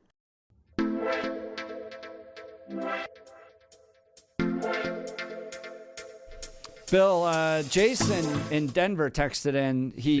They did release what the news on the wildlife that caused the plane problem. Oh, good. What is it? What? It was an aggressive cougar in first class. There we go. Did you see the story? You probably didn't see this one. That's a good one. Brother. That's a really good one. Did you see the story out of, I want to say it was New Zealand, that a helicopter had to make an emergency landing because of an unsecured penguin. Penguin! Yes. They were transporting the penguin, and they put the penguin in a box, and they were having one of the people hold the penguin, and evidently they were in the second seat up front, and as they were lifting off, the box slid over the controls and things like that, so I had to make an emergency landing for unsecured penguin. I didn't know that was a possibility. It happens out there. Exactly. Well, we've got some big historic news that could change the direction of this state for its future. And I love the fact that this guy has chosen our show to come on and make this announcement. This is just amazing. We feel honored. Joining us live in studio is Greg Lopez with some historic announcement news. Greg, I'm going to turn it over to you. Hey, guys. Hey, look, it's a pleasure to be here this morning. It's always a pleasure to be on your show. And, today I'm officially announcing that I am running for governor for the 2026 election, seeking the Republican nomination because I'm sick and tired of seeing Colorado become the ugly twin sister of California. You guys were just talking about what's going on in Denver. We're talking about what's going on in the legislation. So, yes, I'm going to step back into the opportunity to lead this state and make Colorado again. Well, Greg Lopez, fantastic news to hear that. You join a field that includes folks like Scott Bottoms and Mark Baisley. We'll get to those guys in a second. But let's share a little bit of your background. you have an impressive background. You've served both as mayor and member of Congress. Talk to folks about who you are. Well, you know what? Look, I come from humble beginnings, and I've always wanted to help people achieve their quality of life that they're looking for. And yes, I was elected mayor at the age of 27 in Parker, Colorado. I was the youngest mayor elected in the state, but I was also a strong mayor. And a strong mayor means I was both the mayor and the city manager. So all the land use zoning, everything there is to know about air quality, transportation, water, public safety, all those issues I had to deal with at a very young age, and I learned so much about it. I sat on the board of E470, and this is really what a governor does. It's create a state that improves the quality of life of everybody. And so I was in Congress, so I got to learn a lot about how Congress operates. Made a lot of great friends while I was there across the nation, representatives from Utah, Florida, California, Texas. Met a lot of internet or national organizations that are very supportive in our missions of what we want to do here in Colorado. So I'm also a small business owner. I was a former director of the United States Small Business Administration here in Colorado. And so I understand the struggles that small business deals with every single day. My mom and dad grew up working on the fields, so I understand ranching and farming, and I understand the struggles of family. And most importantly, Jeff, I don't forget where I come from. What you see is what you get, And I don't have all the answers, and I'm not going to have all the answers because I'm not going to be the smartest man in the room, but I'm going to surround myself with good people that have the ability to look into the future and make decisions, not only on what's happening today, but what we want Colorado to look like 15 to 20 years down the road. Talking with Greg Lopez, he's announced that he's now a Republican candidate for governor. Let's talk Jared Polis, 8 years of Jared Polis. Where is the state of Colorado right now? Well, think about it, right? For 8 years, we've had a single party rule in the state of Colorado. And we just heard about it, right? How downtown Denver is decaying. How people don't go to downtown anymore. I don't go downtown anymore. I used to be very proud when people would come to Colorado and say, hey, what are we going to do? Let's go down to the 16th Street Mall. Let's spend the entire day down there, right? Having ice cream, shopping, experiencing Colorado. You can't experience Colorado anymore from the standpoint of going downtown. And so one of the things that I'm going to do, not only am I running a campaign, but I'm creating a movement, and that is people over politics. We're going to put people first. We're going to make decisions based on the quality of life of people. We're going to fight for the parents. We're going to fight for the ranchers. We're going to fight for all those people that feel that government has forgotten them and government's no longer interested in their voice. And so that's what we're going to do, because for the last 8 years, just ask anybody, is your life better today than it was 8 years ago? And the answer is going to be no. The economy, the cost of living, we really have turned into that ugly twin sister of California. Now, let's go the old school, like elementary school grade level, A, B, C, D, F. What would you grade Jared Polis in his leadership? He's kind of one of those students, right, that sometimes he focuses in, does his homework, and does something right. And then sometimes he gets caught up in, staying out late at night, and he's not really focusing on what he's doing. So I would say overall, I would probably give him a C+, right? Now, you have to look at different issues at what he's doing, right, when it comes to aerospace, when it comes to looking into the future. But overall, I think the grade that I would give him is a C+. So how would you do different than Jared Polis? Well, the one thing I would do different is, again, right, is connecting with the communities, understanding that when bad legislation is being introduced, that I step forward and have an opinion early in the process, not negotiating about, this, if you want me to sign the bill, this is what I want you to do, right? It's either a good bill or a bad bill. But most importantly, I'm going to make sure that the people understand we must have a two-party house. We must have a house that's controlled by one party or the Senate. But in order to have good legislation, you must have good debate. For the last 8 years, we've had no debate. And so we need to have that opportunity to represent the people, both not only here in the urban corridor, but in rural Colorado. And those are the things that I'm going to be doing, is closing that divide.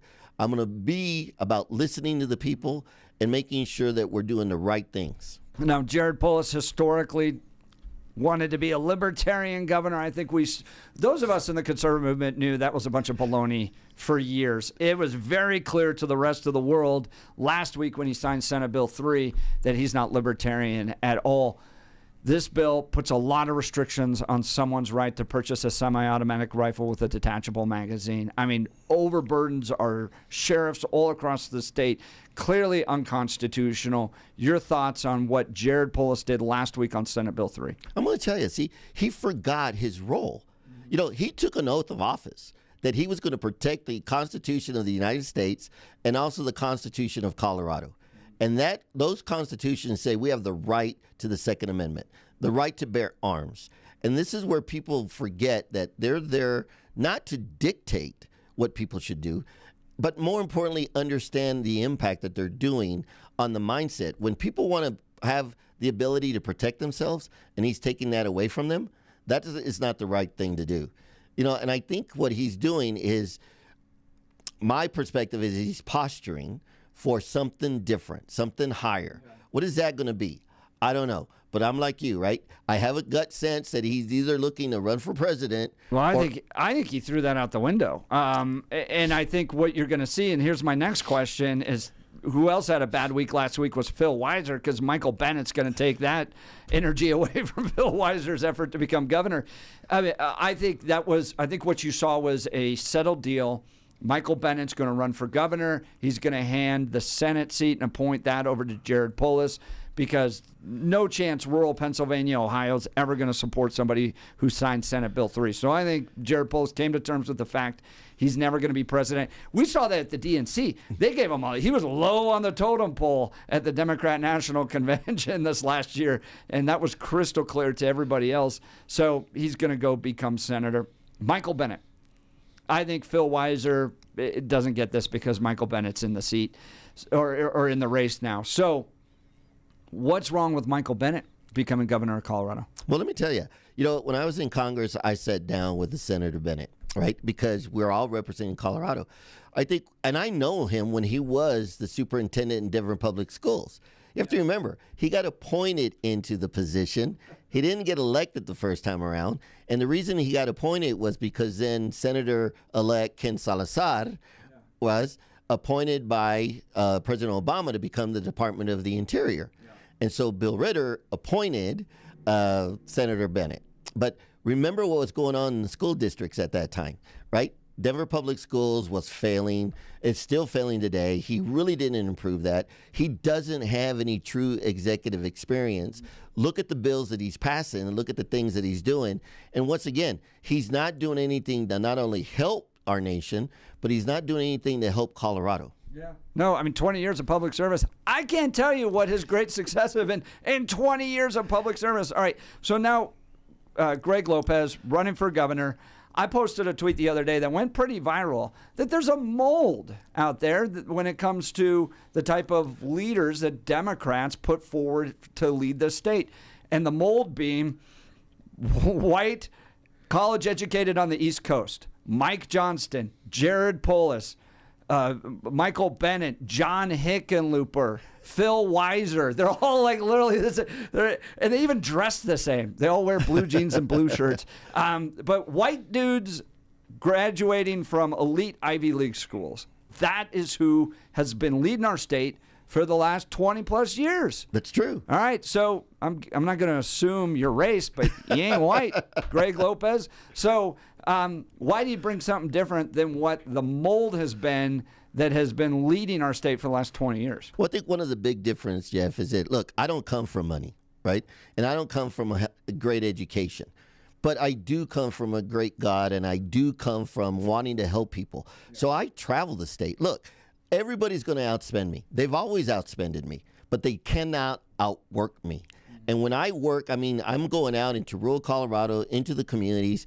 I'm going to do what most Republican candidates are afraid to do, and that is go into the urban corridor, go into federal, go into 5 Points, go into the communities and let them know that I care about their future. I care about their children. I care about their businesses, and we're going to work together. Look, like I said, I'm not only doing a campaign, I'm launching a movement called People Over Politics. And one of the things that I want to do, if you go to my website, I did a 3-minute video on what it means to have people over politics, but there is a listening tour that I'm going to go on. So go onto my website, greglopez.co, fill out the application. I want to know what is your dream for your Colorado life, and I want to know what your Colorado nightmare is and what is keeping you from achieving that quality of life that you want for your family. This is what we're going to be doing because the people are sick and tired of the professional politicians that they're ignoring them. And we see that every day. How can you pass 600 bills every single legislative session? You know, think about that for a minute. 600 for the last 8 years. You know, people have no idea what's going on underneath the Capitol. Talking with Greg Lopez, he's running for governor. So let's continue and talk about the opportunities with kind of new races or new opportunities with races. You had Donald Trump performing historically well with Hispanics and with African Americans. In Colorado, they seem to elect these white dudes educated from elite Ivy League schools. How do you break in and provide an opportunity for Republicans to have gains with Hispanic, African American, Asian communities? Well, here's the deal. So remember, I'm the former president of the Colorado Hispanic Chamber of Commerce. I've also sat on the board of the Martin Luther King Awards. So I have a lot of friends both in the black community and the Hispanic community. I've been talking to them over the last several weeks. I've been in their living rooms. I've been having coffee with them. And they're telling me, you know what, Greg, it's time for us to shift what we've been doing and who the people that we're supporting. They're very excited about the possibility of me jumping in. And now they're going to know that, hey, I am officially in the race. And so it's about connectivity. It's about being part of their community, and I am. And they recognize, you know what? I will at least listen. I will bring them to the table. I will respect their opinions. I may not necessarily agree with them all the time, but we're going to have a good conversation about the future of Colorado. But can you deliver for them? Because I think what they're looking for is who's best going to deliver for their communities. They believe that Democrats are, and they just don't. I mean, right? It continues. But Democrats continue to promise the world to them, right? Yeah. If you look at those terrible Republicans over there, they're never going to deliver anything for you. Well, here's what the Democrats are delivering. They're delivering a budget that is over budget by $1.2 million, right? And they're billion. Yeah. And they're also delivering by saying we're going to take that money out of your pocket because we have to pay our debt from the state, right? So delivering means that you listen to them and respect them.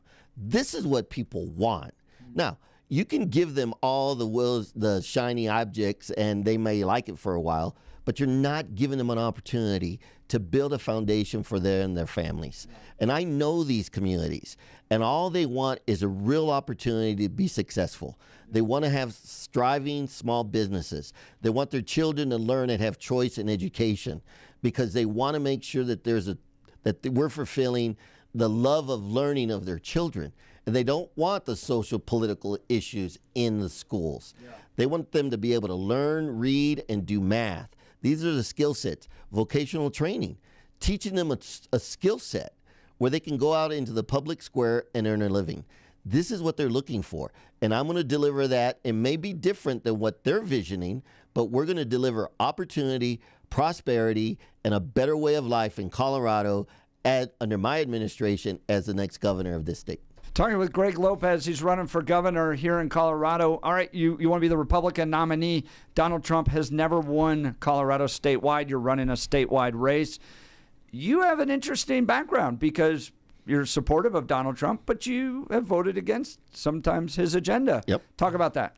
Well, let me tell you. Look, again, people over politics. Yeah. I sat in the budget committee. You know, $37 trillion is our national debt.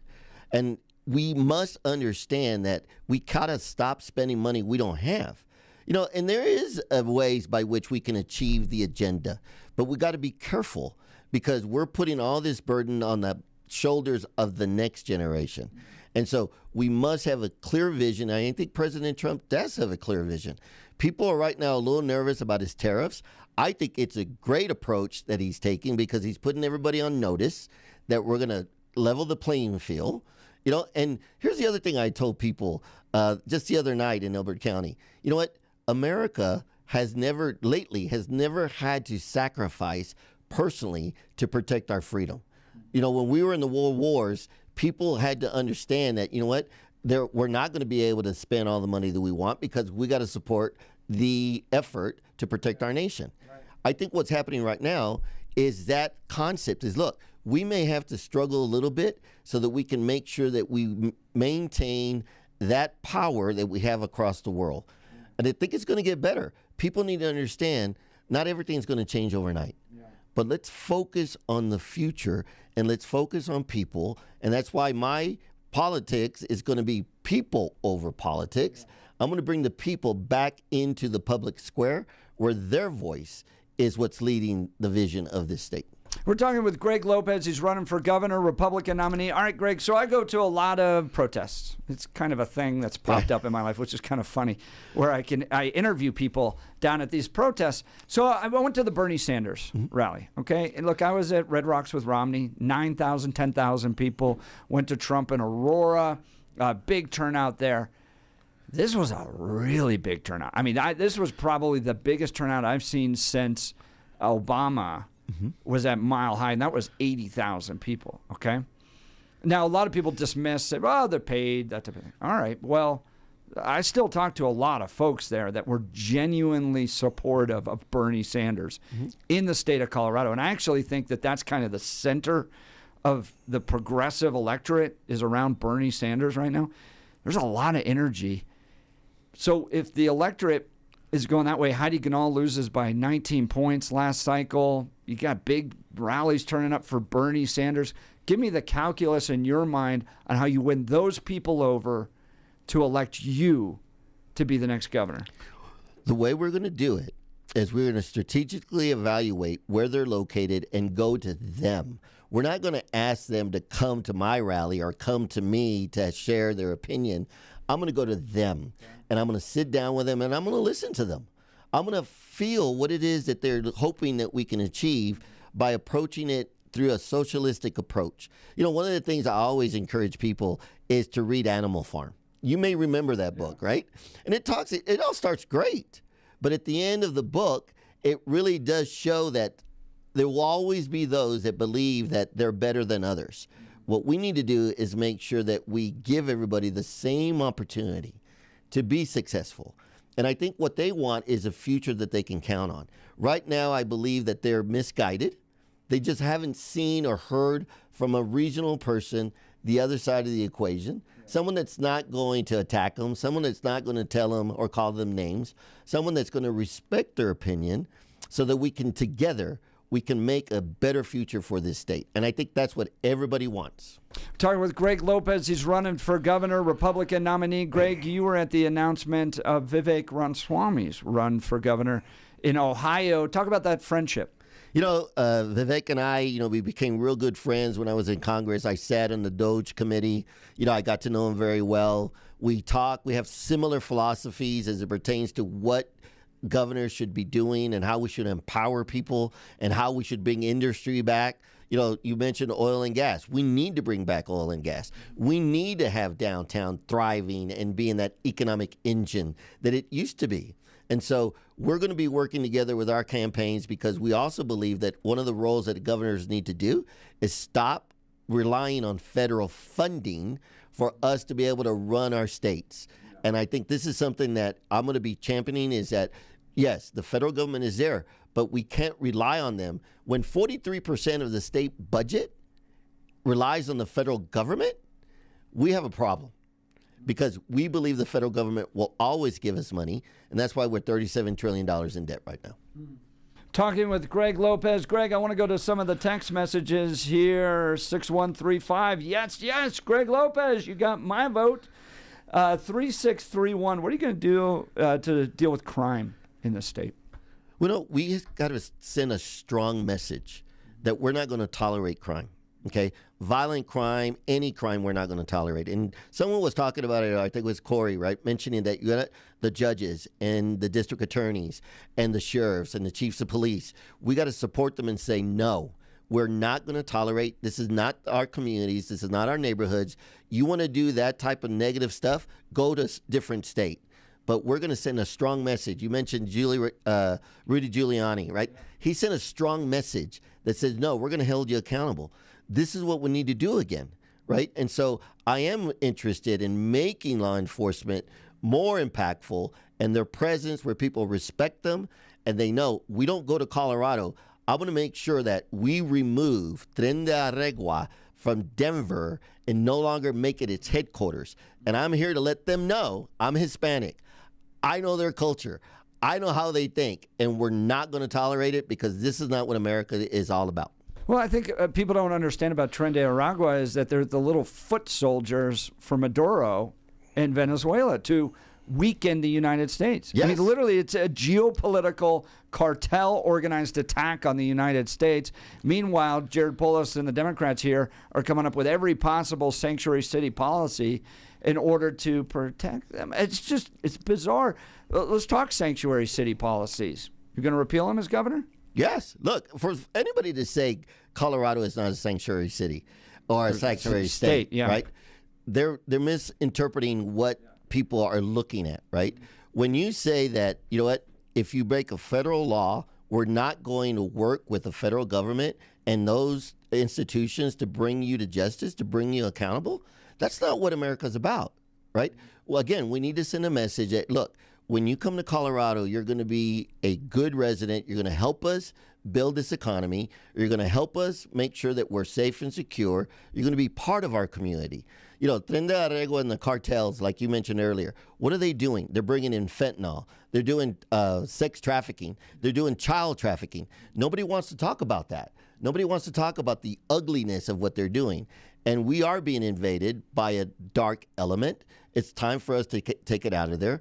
And it's a strong message. Why would anybody say that the state of Colorado should not work hand in hand with law enforcement at all levels to protect our communities? Again, we are now the ugly twin sister of California. And if anybody thinks that we're doing the right thing, just look at California because it's coming in this direction. Yeah, well, people are leaving the state. Yeah. They're ready to be done with this and move to other states. All right, Greg Lopez is running for governor, joins us live in studio. When we come back, I'm going to ask him. He joins a field that includes some great guys. Scott Bottoms, Mark Baisley's the Republican nominee. Why is he better than those guys to be governor of Colorado? We'll talk about the upcoming primary he's going to be running in. You're listening to The Jeff and Bill Show. This is Denver's Talk Leader, News Talk 710 KNUS.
Welcome back to the Jeff and Bill Show. Most of the time, we feel like we're not the most important radio station. Then every once in a while, someone's like, dude, I want to come make a big announcement on your show. And we're like, whoa, man, we feel so cool. Yeah, it's really cool. This is really neat. Billy and This I is feel special. awesome. So they're bringing us up a notch, Bill, is what I'm trying to say. Oh, yeah.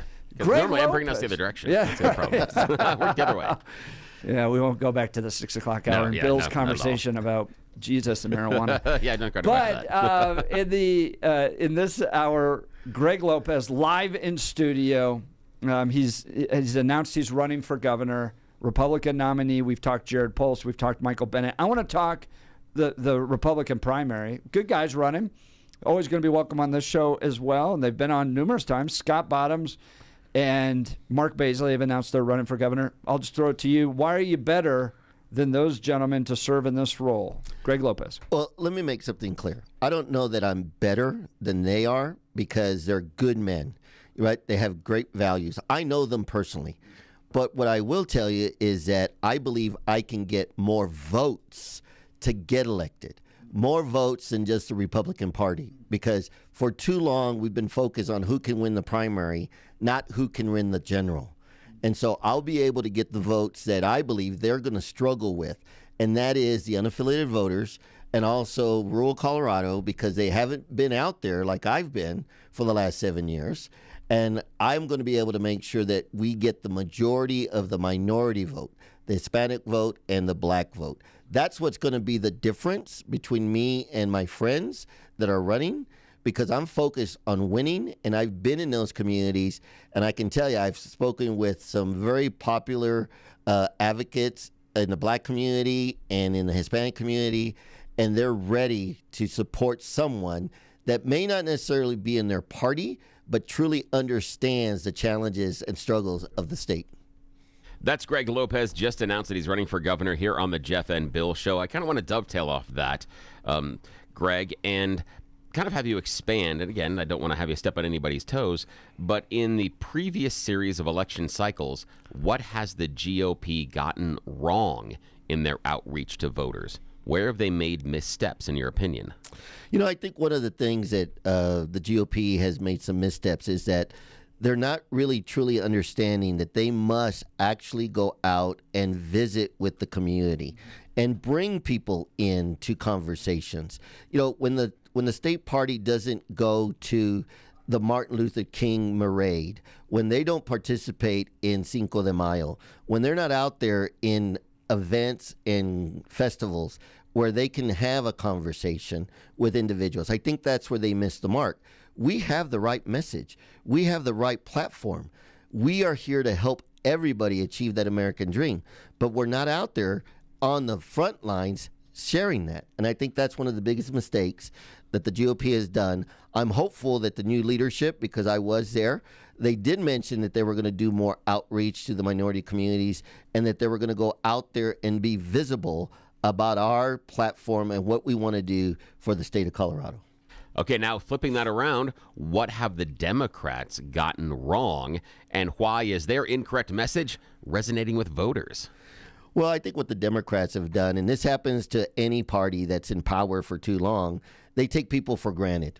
They just assume that everybody's going to vote for them that voted for them 2 years ago. They're just going to vote for them again these 2 years. And this is where the Hispanic community, others, parents, small business owners, ranchers, farmers, they feel that the government has ignored them. They're feeling like the government no longer truly represents them. And I think that's one of the biggest challenges that anybody that's in power with a one-party rule buys into. We're doing all the right things, and they're not listening. And when you have legislators that are shutting down other party from talking or debating or having their viewpoint, it just reflects that, you know, we're not interested in anybody's opinion. We're only interested in our agenda and what we're going to do. Talking with Greg Lopez, he's running for governor here in Colorado. Let's talk Tabor. Michael Bennet going on another station. Michael won't come on ours, but he went on another station talking about how we need to reevaluate Tabor. Your thoughts, sir? Now think about that.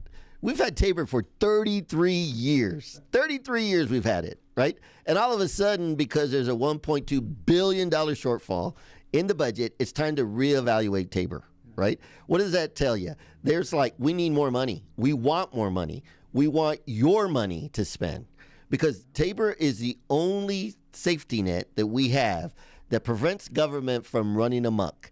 And every time they tried to take Tabor to the ballot, the voters of Colorado said, no, we're not going to do that. And so now they want to challenge it through a lawsuit to see if it's constitutional. Well, if they felt this way from the very beginning, then why didn't they file this lawsuit 5 years ago, right? They're grasping at straws. They're trying to figure out a way, how do we get out of the mess that we're in? And, you know, I have a lot of respect for individuals that serve in office. But when they come forward and saying that a law that has been passed by the people, part of the Colorado Constitution, and now they want to say we got to reevaluate it? Well, where were you 30 years ago? Why is it bad today if it was good 30 years ago? I got to jump in on this one. I got something for you, Greg, because hopefully you will find a time in which you are clashing with Michael Bennet, either in a debate or interview scenario or a situation, and I'm certain that Michael will bring up the idea that there needs to be changes for Tabor, etc. The one thing I would hope that you would challenge him on is, one, have him outline the failures. Where is Tabor failing the state of Colorado? The next thing that I hope that you would bring to the stage at that point would be, well, Michael, your previous existence in government so far is to deficit spend and deficit spend and deficit spend and deficit spend. You haven't been trying to balance a budget ever. So, of course, your conclusion is going to be that we need to spend more than we take in, because that's all you've done in your elected career. When you've been representing the people, the only thing you've done is vote to spend more money than we take in. The federal government is having a problem with its deficit spending right now. Why? Yep. Explain to the people listening right now why we need to continue that path and put Colorado in the same financial constraints we find the feds in. Use his own votes for the budget against him. If he thinks that Tabor is such a bad idea, what are the problems? And two, your history, sir, shows that you're very, very happy to spend more money than you take in, and that's going to break Colorado. Hit him in the face with that, please. Hey, please. You can bet on it. I really appreciate that. Excellent, Yes. sir. Thank you. Thank you. All right, we're talking to Greg Lopez running for governor. When we return, what's he going to do about wolves? Can he just put them on a trebuchet and send them back over to Canada? Seems like some of them want to go that way. We'll get into wolves and more with the man who could be your next governor. You're listening to The Jeff and Bill Show. This is Denver's Talk Leader, News Talk 710 KNUS.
Welcome back to the Jeff and Bill Show. Joining us live in studio is Greg Lopez. He's running for governor, Republican, and we've talked why he's going to be better than Michael Bennet, why he's going to improve over Jared Polis, and he deserves to win because he can get more votes than Mark Baisley or Scott Bottoms. Now let's talk wolves. The state of Colorado is kidnapping wolves from Canada, flies them down here. They're drugged up, releases them here. Now they're heading back north towards Canada, dying in Wyoming. Have wolves been a total failed disaster for Colorado? They really have. Look, I mean, it's kind of like the wolf is like the Tren de Arregua in rural Colorado, right? They're just going there to create destruction, right? They're taking people's property. They're impacting their livelihoods. You know, everybody is on edge because they're there. And to your point, these wolves don't know borders. They have no idea that they're supposed to stay within a county or within a state. You know, and before we even introduced the wolves, we already had wolves from Wyoming coming over. But, you know, you had this populist concept here in Denver that it would be cool to hear the wolf howling at night, right? And this would be nature. This would be back to Colorado. They have no idea that the wolves are pack animals. They hunt in packs. Imagine for a minute, and you've seen these videos on National Geographic where the lions are attacking an oxen, right? It's the same thing. You have a pack of wolves attacking a defenseless cow or a defenseless calf. Why? Because they're eating. They're hungry. And then they do it because they need to train the little ones on how to do it. So sometimes it's recreation for them, but it's impacting the livelihoods of not only our food supply, but also of our ranchers and farmers. Greg Lopez, go to his website, greglopez.co, greglopez.co. He's got a new video there. You can support him there. We've got less than a minute left. Closing arguments, why you're best to lead Colorado into its next chapter. Look, I see a future of Colorado that really is going to be the focus of people's lives, right? We're going to make it affordable again. We're going to have starter homes. We're going to make sure that our kids are learning. We're going to make sure that people feel like they can be a part of a community that they can be proud of. We will reignite the roughness of Western Colorado where we can be proud again. That no matter what part of the state you live in, you will be prosperous and you will be able to live a better life for your kids and your family. This is what Colorado is thirsting for. This is what the people of Colorado are telling me is, look, we want Colorado back. We want that state that we moved here for. We want the state that we grew up in, and we want the state that we want our kids to never leave because this is the best place to live in the entire nation. Greg Lopez, again, go to greglopez.co, greglopez.co. I mean, I think that's part of the hard thing that those of us who grew up in Colorado are looking at is, and I talked to a lot of folks, is maybe it is time to move out and look for better opportunities for our kids' futures, but maybe Greg Lopez can turn it around. Greg, thanks so much for taking time to join us today on the Jeff and Bill Show. Appreciate it. All right, we'll continue and would love to hear from you on this. Give us a call, 303-696-1971. Does Greg Lopez have your vote? You're listening to the Jeff and Bill Show. This is Denver's Talk Leader. We're 710 KNUS.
9 a.m. in the Mile High City on this Monday, April 14th, 2025. Good morning, Denver, Colorado. You've tuned into the Jeff and Bill Show. News Talk 710 KNUS. I'm your co-host, Jeff Hunt, along with Bill Thorpe, bringing you the freshest insights and hottest takes from the right, left, and center. Just made some news.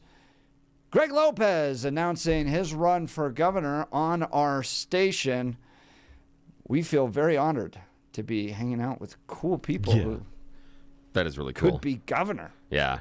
I've still got the little congressional medallion thing that sits on my dresser at home.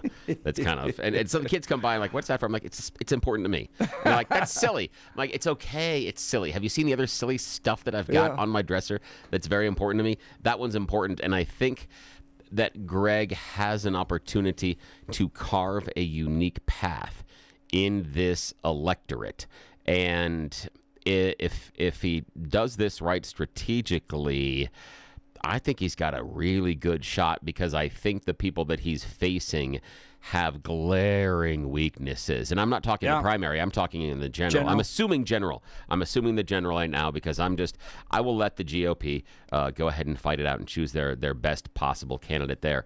But I think that Greg has some unique advantages that could play very well against Michael Bennet or a Phil Weiser. And I think both Weiser and Bennett have weaknesses that you could drive several semi-trailers through. And so it's a matter of leveraging those weaknesses into positives for a potential conservative candidate. Now, any of the ones that are running can do it, but I think Greg has the ability to leverage it a little bit more. And some of that being, hey, I know I was a short timer in the legislature, Mr. Bennett, but we were there too, and we both know how the game was played. And he would have some interesting pushback to Bennett's time inside the legislature. Greg could go and say, dude, I was there for 6 months and I accomplished 1, 2, 3, 4, and 5. And you've done what? Yeah, there could be some really interesting years. things. Yeah. Yep. There's some things that Greg really has that could make him a really difficult opponent for a Democrat. Let's go to the phone lines. Aaron in Denver. Aaron, good morning. You're on the Jeff and Bill Show. Morning. Hey, Jeff and Bill. Who's the lesser of the two evils, Michael Bennett or Phil Weiser? What you got, Jeff? Dude, that's not fair, Aaron. I would go with Michael Bennett over Phil Weiser, because I want to go back to Phil Weiser running for AG and having zero experience in a courtroom, defeating George Brockler, and then running the state into a ditch by not prosecuting any bad guys, whereas Michael Bennett is incompetent, but I'm not quite sure he's harmed Colorado to the point that Phil Weiser has. Now, Aaron, for me, man, that's like asking me, would you like to have salmonella or giardia? They're pretty much going to make me sit on the toilet the entire time and just leak out of both ends. So I'm not so certain that there's a better than. Yeah, but I'd probably go with Jeff. I think he's right on that one. But neither one is good. I think Greg Lopez will be a great candidate. Of course, I wouldn't vote for any of these dumb donkeys that are going to run for that governor's chair. There's just no way in heck. But the thing is, though, you brought up the rally that had Bernie Sanders and the other dumb donkey from New York City, a.k.a. AOC, and they had now good luck for whoever gets the nominee for the Republican seat for that governor's chair. But I mean, those people, if they went to that rally this year, I mean, they already have drunk the Kool-Aid. I mean, they have, Aaron. But here, let me give you a window. I think there's a window of opportunity there for a potential conservative candidate in the state to take a run at the governor's. And I'm not saying that it's a lock. I'm saying there's a potential there. And here's the reason why. You had tens of thousands of people show up for Bernie and AOC. However, neither Bennett nor Weiser has their kind of charisma. Those are people that politically hold a lot of charisma and are very appealing and can really connect one-on-one and even with crowds of people. I don't believe either Bennett or Weiser holds that kind of ability. I think they are much more milquetoast as far as their ability to connect with voters, either on an individual basis or in a large group setting. I think that they're picking poor horses. If it was an AOC or a Bernie, I think you've got some things to be worried about simply because of their political charisma, and that can carry a lot. Polis doesn't necessarily have charisma, but he has a little bit of a nerd charisma that worked for him because of some of his background, and Hickenlooper leaned into it as well. And I think that's what you're looking for. I think Greg has a lot of charisma. I think Bottoms has a lot of charisma. I think there's some charisma on the conservative aisle, and as long as you thread the needle properly and push back on the craziness that you hear from the left while not disowning the left, I think you've got some hay to be made. I think you can do the thing like this, that the Democrats' biggest mistake, I believe, in the last election with Trump was that they didn't understand the pain the average voter was going through. And I think that's where Bennett and Weiser will find a rake to trip on, because I don't think they will acknowledge some of the core pain that the average Colorado family is seeing right now. Right. The average Colorado it's going voter. to be anti-Trump stuff. Yeah, we've got to push back on LGBTQ. We've got to make sure that we have the abortion. We've got to make sure that we protect these people's rights. We've got to make sure this. I think they're going to play into social issues. And I really think that there is going to be a lot of space for economic issues. If you're talking about your wallet and you're not talking about the composition of your family, I think that's a winning message for the GOP in this next run-up. But some GOP voters may have to understand that in order to gain that governor's house, that they need to maybe have some messaging that they're not necessarily that comfortable with. The Democrats have been doing it for years and years and years. Are you willing to play the same game? Don't let the perfect be the enemy of the good. And I think there's enough good on the conservative side that, yeah, they can make it scary for the run for the governor's mansion. Yeah, well, the thing is, though, the horde of dumb donkeys have been using the same old playbook for decades and decades, and that playbook has got them control of the governor's chair, has gotten them control of that mayor's chair, and has gotten control of the House and Senate.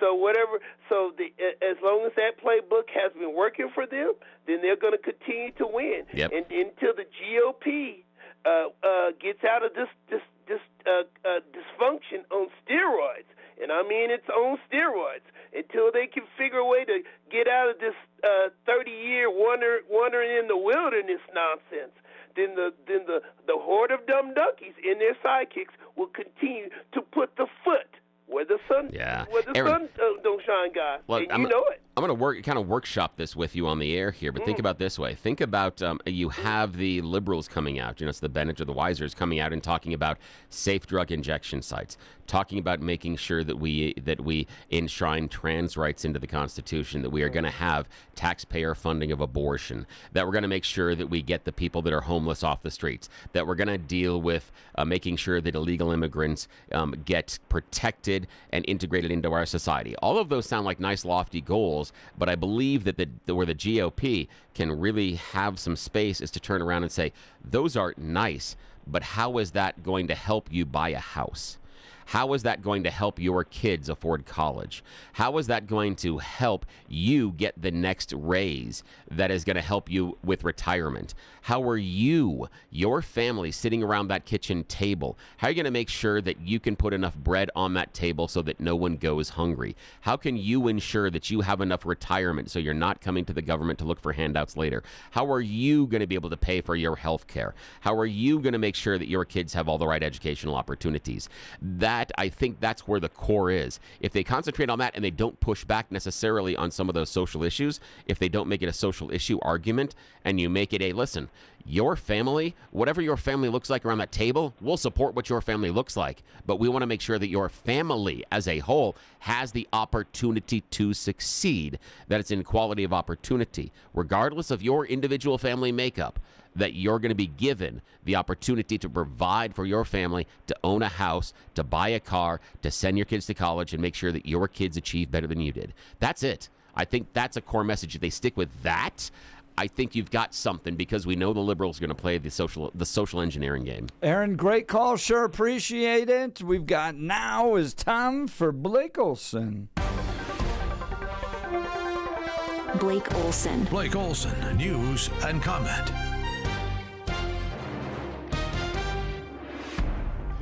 .38 and cloudy in Denver. Happy Monday. Expecting a high of 60 today. The 7-10 5-day forecast is coming up.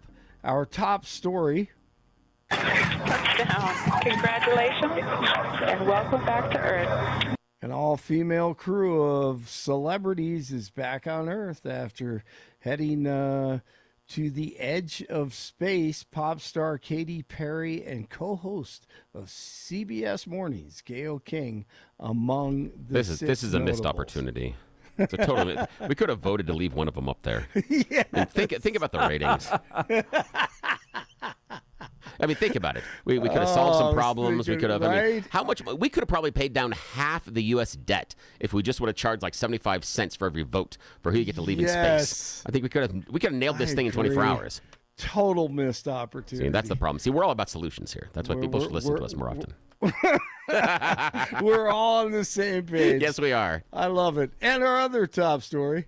Hey, guys. Hey, look, it's a pleasure to be here this morning. It's always a pleasure to be on your show. And, yeah, today I'm officially announcing that I am running for governor for the 2026 election, seeking the Republican nomination because I'm sick and tired of seeing Colorado become the ugly twin sister of California.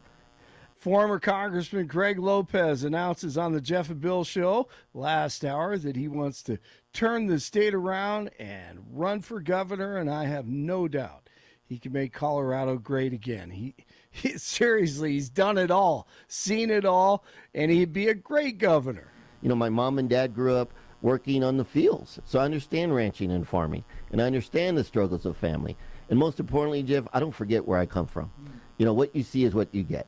You know, and I don't have all the answers, and I'm not going to have all the answers because I'm not going to be the smartest man in the room, but I'm going to surround myself with good people that have the ability to look into the future and make decisions, not only what's happening today, but what we want Colorado to look like 15 to 20 years down the road. He says it's people over politics, from farmland to the city and suburbs. This guy understands Coloradans. He has a really, really good hair, too, for a politician. So let's go. Greg Lopez running for governor of Colorado once again. Stephen Miller rocks again this morning, this time on Fox with Bill Hemmer, clearly clearing up all the garbage on Kilmore Garcia, who's MS-13, and that's the reason he's in El Salvador at the prison. The misreporting on this has been atrocious. Okay, Secondly, I appreciate he was the not. No, Bill, it's clarification, important. that's the case. He was not mistakenly sent to El Salvador. Okay, so do you still He's believe an illegal he is a alien member of from MS? El Salvador? Hold on, this is important.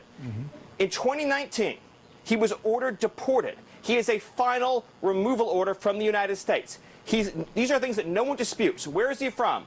El Salvador. Where is he a resident and citizen of? El Salvador. Is he here illegally? Yes. Does he have a deportation order? Yes.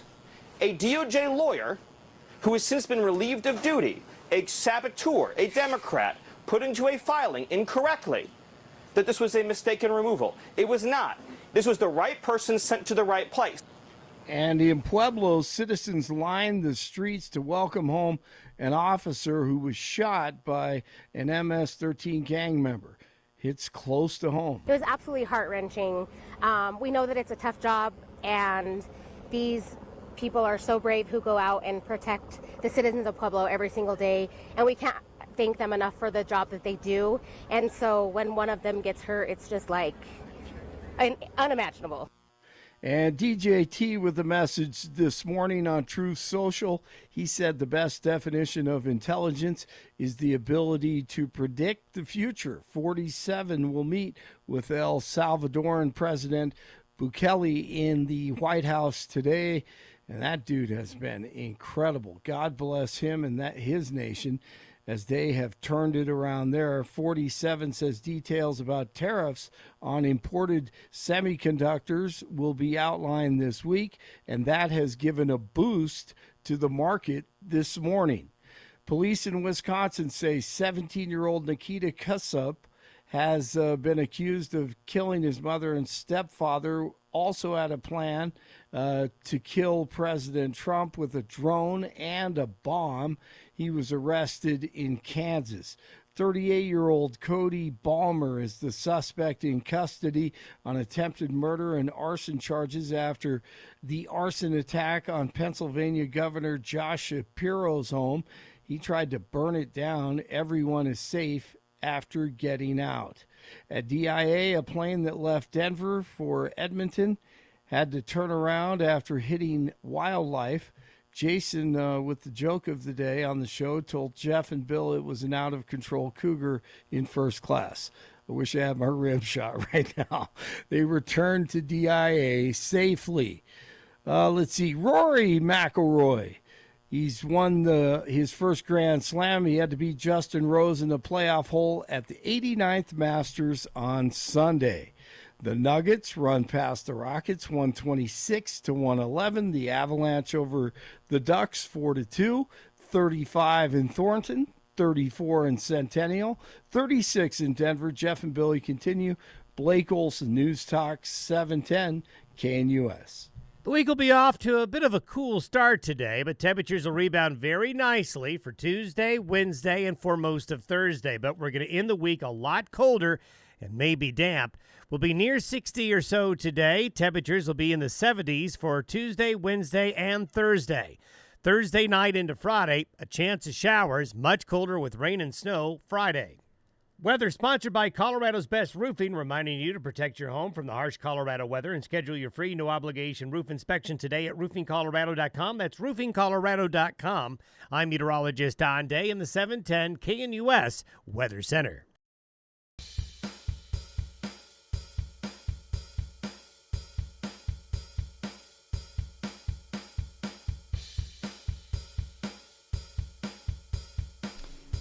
Welcome back to the Jeff and Bill Show. We're taking it on the road. On Wednesday, we're going to do a live broadcast from the IHOP in Lakewood in the Belmar shopping area from 6 a.m. to 10 a.m. What is a live broadcast? Well, we do the entire show from a restaurant. And that means you get to swing by. You can grab a quick cup of coffee and give us a high five, or stay for all 4 hours or anything in between. You get to see the production side of the show. You get to hang out with us. We get to hang out with you. It's a lot of fun. We take pictures. During the last time we had this, it got a little spicy, and we made the news. So you never know. Yes, we did. End up with these live broadcasts, but they are a ton of fun. So much fun. And the guy setting it all up for us is Mike Boyle, host of the restaurant show here on 710 KNUS. He joins us now. Good morning, Mike. Yeah, morning. Good morning, Jeff. Good morning, Bill. How are you guys today? Doing good for a Monday. How's Monday treating you so far? Oh, man, I love waking up every day in Colorado.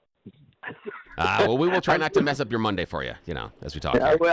I'm laughing because I was listening to your interview with Greg Lopez. And, Bill, I think you hit it spot on. Most governmental agencies at any level don't have an income problem. They have a spending problem. And if you are going to try to balance your budget by borrowing money or taking money from somebody that doesn't have any money to lend you, the federal government, it eventually is going to create some problems. I think you're spot on. They've got to get the spending under control and not be able to rely on somebody else to provide the income, the money. Now, a lot of times in my relationship, it's my wife that has all the brains. Every once in a while, I get to use them, and it's not often. And you can hear it on the show here. But one of the things she had said a number of years ago that still sticks with me is, imagine if you were sitting around with your family around the table, and you're talking about how the family is spending too much, and you're like, guys, we're spending too much each month, and it's putting us in a deficit every year, and this is going to be a bad thing. And someone around the table says, well, this is easy. Go apply for more credit cards. Like, hang on. I don't think you're solving the problem, but that's what our government officials are doing. They just continue to say, we'll just go get more credit cards. Like, that's going to fix the problem. And listen, you and I, the three of us, all know individuals that have taken that approach to their financial solutions and seen how that's worked for them. Anyway, getting to Wednesday, folks, I'm excited about it. You know what? We had a wonderful, wonderful get-together in Centennial at the IHOP. Back in March, and this store, I think, is even better. Same great food, same great service, but they've got a room that is just perfect for us. It's a little bit bigger. I think we'll be able to accommodate everybody that comes out. We've got the $6 fave menu. We've got a $7.10 couple specials that are just huge platters of food. So I think these things just continue to get better and better. And the food is always great. Bill, you want to talk about the $7.10 Yes. food? Here's what the thing is. So you show up with us on Wednesday. Now we're going to be broadcasting live. It is the Belmar IHOP, easy for me to say. That's basically Wadsworth and Alameda. So you get there. 389 South Watts. Yep. Oh, and it's on the west side of Wadsworth, across from the Belmar Center. That's important that's on the west side, because that's something that I always do. When I'm getting close, you got to look at one side of the street or the other. If you're scanning both sides of the street, it doesn't work. So west side of the street, that's going to be super helpful. And what Mike is hooked up for everybody that listens, it's not applicable for Jeff and I. It's just for our listeners. But a $7.10 special that morning, eggs, bacon, hash browns, world-famous pancakes. There isn't a single deal in the entire city of Denver that's going to set you up on breakfast for $7.10 that's going to get you that kind of a spread. You go to those other restaurants, you're walking out of there $15, $18, $20. You're going to hit the fast food place, that's going to be another $15, $16 minimum. You even do, hey, I'm going to go in the cheap and swing by the coffee place. Well, the fact you're buying a $12 coffee, sure, fine. But let's say you don't get all the foamy stuff and all the flavors inside of it. You're still going to be topping out at $10, $12 when you buy that prepackaged muffin. And again, I'm emphasizing that. Pre-packaged muffin. They had to make it somewhere else and then put it into cellophane, seal it, put it into a truck, and then put it on a shelf for you to eat breakfast. No, we're making breakfast fresh at IHOP for you for $7.10. Eggs, bacon, hash browns, and pancakes. Yeah, there isn't a better deal in town Wednesday morning for anybody. It is like a broken drum. Yes. You can't beat it, right? Absolutely. It's going to be fantastic. And, of course, Mike's going to be out there. He wanders around and hangs out and has breakfast with you. We step up every time we go to break and just spend time with anybody there. I go from table to table. And we don't even talk politics. I just want to, figure out who you are, what you're doing, take pictures with you and goof around. Jeff's good about it as well. Last time, our parents showed up, and then they didn't listen to the show. Yeah, they found a booth. We were so busy at the one in Centennial that fortunately I was there, the old restaurant guy, to be able to help the IHOP staff bus tables. Yes. That's how committed we are to the success of these events in the morning show at IHOP. Yeah, we had both Mike Boyle and Eric the engineer bussing tables. It was so full and so friendly. Just to turn the tables over to make sure that everybody got a chance to hang out with us. But yeah, $7.10 best deal in town that morning. IHOP. We are going to be there in Belmar this Wednesday. Mike Boyle, Blake Olson, we've heard, has gotten permission from his parole officer to come down with us as well. At least that's what I'm saying on the air. I'm not sure if that's true or not, but I'm just going to say it. I'm going to go with that story. And Jeff as well, so hopefully everybody comes out and sees us. The IHOP, like I said, is on the west side of Wadsworth, south side of Alameda. It's across from the Belmar Center, 389 South Wadsworth.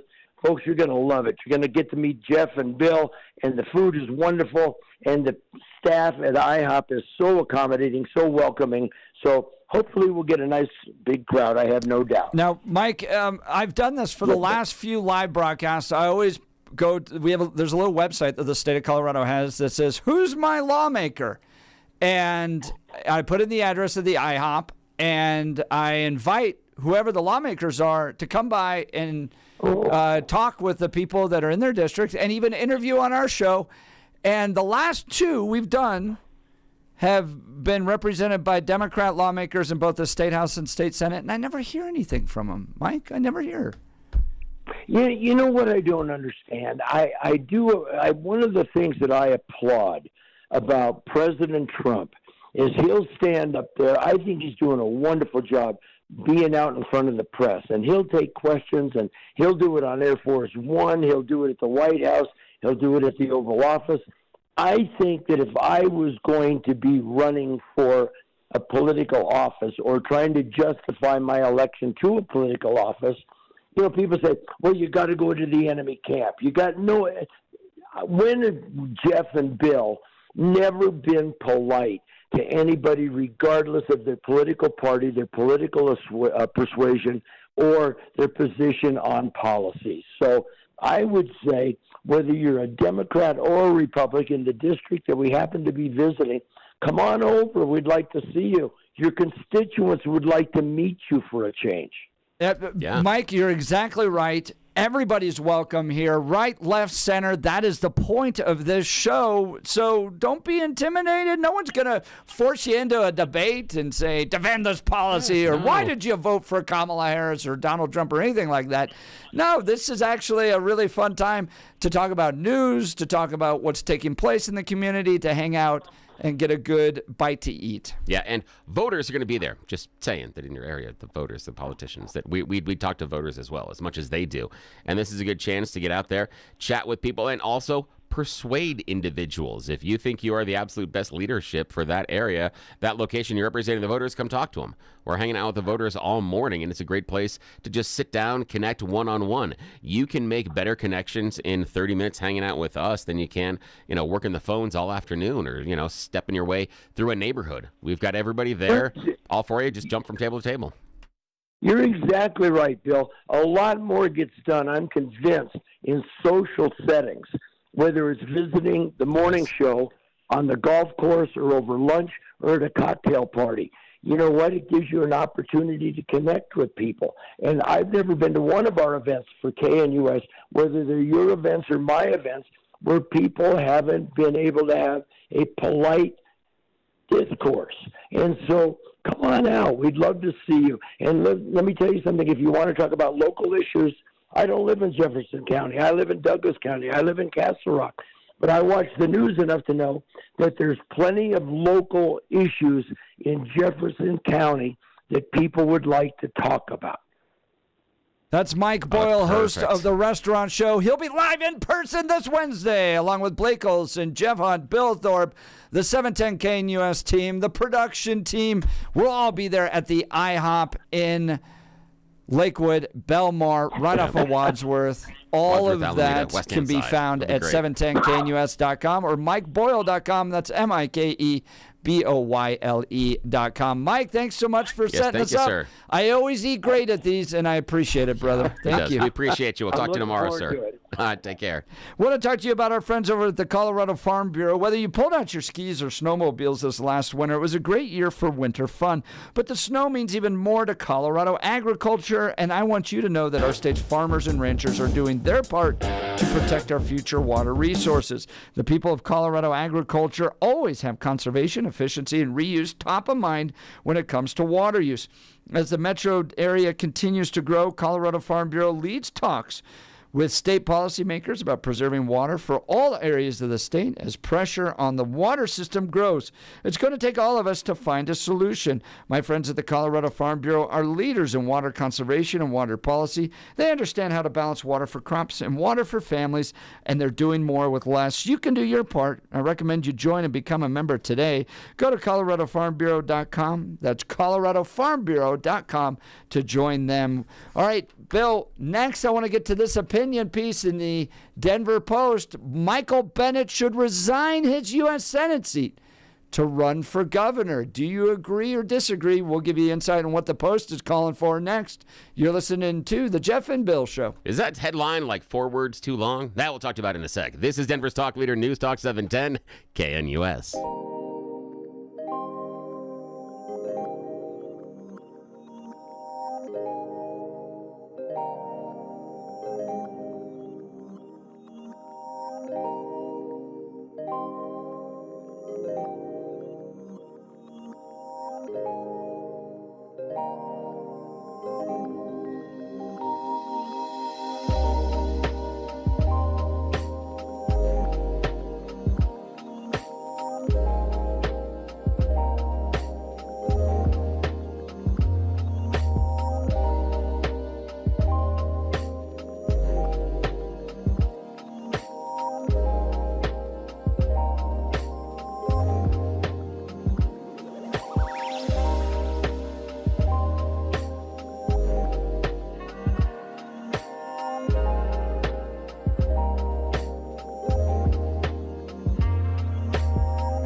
All right, welcome back to the Jeff and Bill Show, a Denver Post editorial. Bill, as you pointed out, was probably too many words too long. Michael Bennet should resign his Senate seat to run for governor.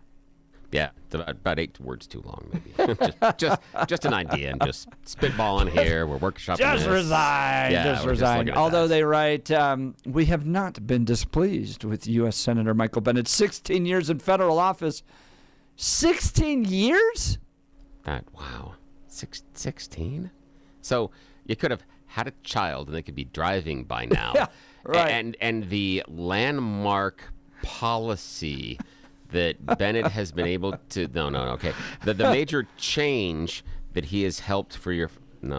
Okay. The way that Michael Bennet has helped your... No, I can't go there. I got nothing. I'm sorry. I got nothing here. I'm trying. I got nothing. They write, we are, however, incredulous that he plans to spend 19 months running for Colorado governor while still collecting his salary as a senator. Bill, why are there so many people collecting money for two separate jobs while working the same job? And we're not part of that. No. How did we miss the gravy train? The lieutenant governor's getting paid twice. Yeah, how can we do that? And here's the other part. This is what I'm saying, okay? This is just between you and me. How difficult is your job as senator if you can run for governor at the same time? You can just disappear. Yeah. How labor intensive in 19 months. Yeah. How labor intensive, because we all know the campaign trail. We've had Heidi Ganahl in here. We've had other individuals that have run for office, Greg Lopez being one. But I mean, most recently, when you're talking about a governor's race and the run, Heidi's been in here and she's talked openly about the slog, about how difficult it is, how time consuming it is, crisscrossing all over the state and different events, and it's difficult and it takes up a lot of time. See where I'm going with this? How in the hell can you say you can still be a functional U.S. senator at the same time you have the ability to run for office? The campaigns are something totally different. We understand from George Brockler what it means to go out there. How many times, Michael Bennet at some point or another is going to make a choice to walk the neighborhood and knock on the doors. All politicians do that because it's a one-on-one chance to communicate with voters. How do you make the argument that, instead of looking at what I'm going to vote on for Senate, I'm going to go knock on some doors and talk to some people? Again, and send me the check. That is fine if that's your priority, because your priority is to get elected governor. But don't tell me then that you have the ability to run for Senate. Yeah, that's just ridiculous. Also, the other thing I would say is, because Mike might remember this, that it worked out pretty well when someone was appointed to his seat. Why doesn't he do the same thing? Yeah. Why doesn't he? Why doesn't he give the same grace to somebody else that was given to him to not have to win incumbency, which we know that first win is the most difficult one to get, because then you have the power of incumbency. So why would he not try to lock this seat in and go ahead and step aside? And he's got a few more years there, too, at least 6 years, or 4 years. Yeah. Ben is only 2 years and 4 months into his 6-year term, so that's why he's not resigning. 3 years and 6 months left. That's why he's not doing it, because this is a safety valve. He's figured out his own golden parachute. If he misses on his run for the governor's job, he's just going to go right back to Senate. That's what he's got. So this is a win-win, because what happens if Michael Bennet doesn't make it even through the primary, or let's say he does and he gets to the governor's mansion and he is unseated by someone that's been here on the show? He just goes back to being senator. How tough is that? I want that job. Bennett says he can easily manage representing Colorado and running a campaign. After all, he's done it 3 times before in his bids for re-election. But we see a difference, the Denver Post writes. Yes. Incumbents finish off their term, no matter the length, with a campaign blitz that often has an uncontested primary to a general election. Bennett will be pock-marking the middle of his term with a grueling primary against Attorney General Phil Weiser in June of 2026, and then what could prove to be a challenging general election that November. Yeah, although here's the thing is, when he's in re-election campaigns for Senate, he's still in re-election campaigns for his current position. So he has to stay up on potential votes, because constituents are going to ask him about that. He has to stay up on current things going on in the legislature, and he has to be there to cast votes because constituents will ask him about that. They want to see what work he's doing, and if you're running during a re-election campaign, one of the biggest things you can bring to the table is, look at the hard work I'm doing right now. I'm doing X, Y, and Z, and if you send me back, I get a chance to complete this work. So it's not the same at all, because he's running for a completely different office that has a different set of parameters. And if he ever wins the governor's race, what he's doing in Senate becomes moot. It doesn't matter. He could not show up for 17 months beforehand, and if he gets the governor's mansion, it doesn't matter because now he's the winner, and Senate doesn't matter anymore. That's the issue. This is a pile of BS. But again, and I would encourage anybody that is running against him, Greg Lopez, to maybe ask, hey, how good of a job are you doing? How tough is that job that you're doing in Senate if you have the ability to do this right now? How tough is that? How rough is that? And to add salt to the wound, the Denver Post points out that if he gets elected governor, he gets to fill his own vacancy. Yeah. That is, I mean, this is like, who is that? Rod Blagojevich. Yeah, Blagojevich. It's going to start. Yeah. I mean, there's going to be indulgences paid to him. That's all it is, yes. Yes, it will be the idea of who has done enough that he will then grant and give them the crown. It's like the idea in Game of Thrones where you give somebody, you're like, I'm unhappy with them, so I'm going to make you the governor of this area now. I'm going to make sure I'm going to pull this guy out and have his head cut off, and then I'm going to go ahead and give this to you. Or, hey, I'm marrying your sister, so I'm going to go ahead and give you this job. That's basically what it is. Iggy's saying Bennett should resign. Jenna should be appointed senator. And then 2033 texted in saying, Billy, you're making a lot of sense today. Are you okay? No, I'm not. Here's the thing, Texter, and what I appreciate is this morning I accidentally took the entire blue pill, so it's fully functioning today. So yeah, so one of the rare moments that I am rational and sane. But don't worry, I'll be back to my full crazy tomorrow. You know what's necessary to run for office? I feel like these days. What is that? Yeah, good head of hair. Oh, absolutely. And you were remarking about Greg Lopez's good head of hair. Yeah. Well, we can help you. It's that politician. You have two options. You can go the full, rock, John Fabricatore, clean head type of thing, or you got to look good. So if you're going to look good, you got to have hair, right? With a good head of hair. Then let's talk about our friends over at Advanced Hair Restoration, right? If you're losing it and desire to have it back, then Advanced Hair Restoration is the easiest guaranteed solution. Their simple one-day treatment offers life-changing results. I've seen it with my own eyes. Guys, it's not magic, but close to it. They put hair where you need it the most, and bam, it grows. It's actually science. Advanced Hair has it all. Top-rated Dr. Tanya Paul's modern technology, and best of all, you get your own natural hair that begins regrowing the very next day. Advanced Hair even guarantees it will grow for life. So schedule your free consultation now, 720-459-HAIR. That's 720-459-HAIR. If you qualify, you'll get $250 off and 250 free hair grafts. Advanced Hair is the winner of Westward's Best of Denver. They got it again this year and has changed the lives of tens of thousands of people. So don't wait. Check out the before and afters online. Go to 720-459-HAIR. That's 720-459-HAIR or advancedhair.com. That's advancedhair.com, and get that award-winning hair so you can run for office and be that smiley politician. Advancedhair.com. All right, Bill, we'll go to phone calls, texts. Want to know your thoughts on this. Should Michael Bennet resign his U.S. Senate seat to run for governor? Denver Post thinks so. Do you agree with the Post? Or is it fine for him to continue to have that role? Because what difference does he make anyways? He's been there for 16 years. Hasn't made that big of a difference. Yeah, he could still run for office. Yeah, if you came to your boss today and said, boss, I think I need to run for governor, would he let you take most of the year off? Would he say, well, collect absolutely. That paycheck. Yes, we're going to make sure that paycheck clears each and every month, but don't worry about how much you show up here, because remember, no one's taking attendance at the Senate. And whether or not you vote doesn't matter. No legal requirement. All right. We'll get to phone calls and texts, 303-696-1971, or text us on the Dan Caplis Law text line at 720-819-5115. You're listening to The Jeff and Bill Show. This is Denver's Talk Leader, News Talk 710 KNUS.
Well, Bill, the Denver Post saying Michael Bennet should resign his seat, and they hearken back to Rod Blagojevich. Yeah. Remember Rod? They even they quote him, I've got this thing. I've got this expletive golden, and I'm not going to give it up for expletive nothing, because if Michael Bennet wins as governor, he gets to appoint his own successor. And that's going to create a lot of problems. There's nothing wrong there. So, what could go sideways on that one? I got something for Michael Bennet here, Bill. Oh, good. Okay. Yes. Now, Michael, get real close to the radio, because I have just the guy that could win, or actually could be a great senator for the state of Colorado. His name's Dan Caplis with Dan Caplis Law. Yes. Dan has spent the last 40 years of his life serving people, and he's got results. Michael, unlike you, he's got real results. All right, listen to this. Dan is believed to be the only lawyer in Colorado history to win 5 straight multi-million-dollar verdicts in Colorado crash cases. Dan is also believed to have won the largest truck crash verdict in Colorado history. That's called results, baby. And Michael Bennet, you don't got him. He's also got commitment to principles that you also don't got. He's pro-life, pro-faith, pro-family, pro-America, the son of a police officer. This is starting to sound like a campaign ad. Wink, wink, Dan Caplis. Maybe it's time to run. Meanwhile, if you need help in an injury case, Dan Caplis is there for you. Okay? Dan Caplis Law is so trusted that he's the official law firm partner of the Denver Nuggets and the Colorado Avalanche. Dan Caplis Law is a serious firm for serious cases. Dan accepts righteous injury cases on a percentage fee basis so that he can represent good people from all walks of life without regard to ability to pay. So if you need Dan's help, give him a call. Here's the phone number, 303-770-5551.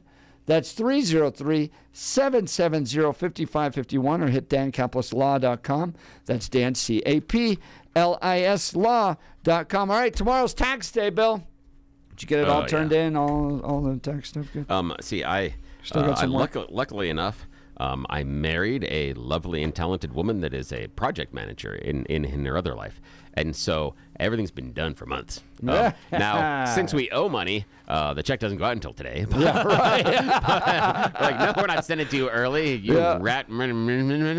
Yeah. So, but it's been done. It's been buttoned up. It's been ready to go. But yeah, the check goes out today. Yeah, and when that check goes out, you just put the stamp on it, the cheapest stamp. You stick it in. It's no FedEx, get there tomorrow. It's like just. It'll find its way there probably eventually. Yeah, eventually. Yeah. Oh, jeez. It's awful. Well, we're going to make good for tomorrow with our friends over at the Taxpayers Protection Alliance. They're going to join us again tomorrow. And we'll be talking all things taxes, economy, tariffs, all that will be tomorrow. But if you missed any part of the show today, including Greg Lopez's announcement, go to 710knus.com. You've been listening to Jeff and Bill. Denver's talk leaders, 710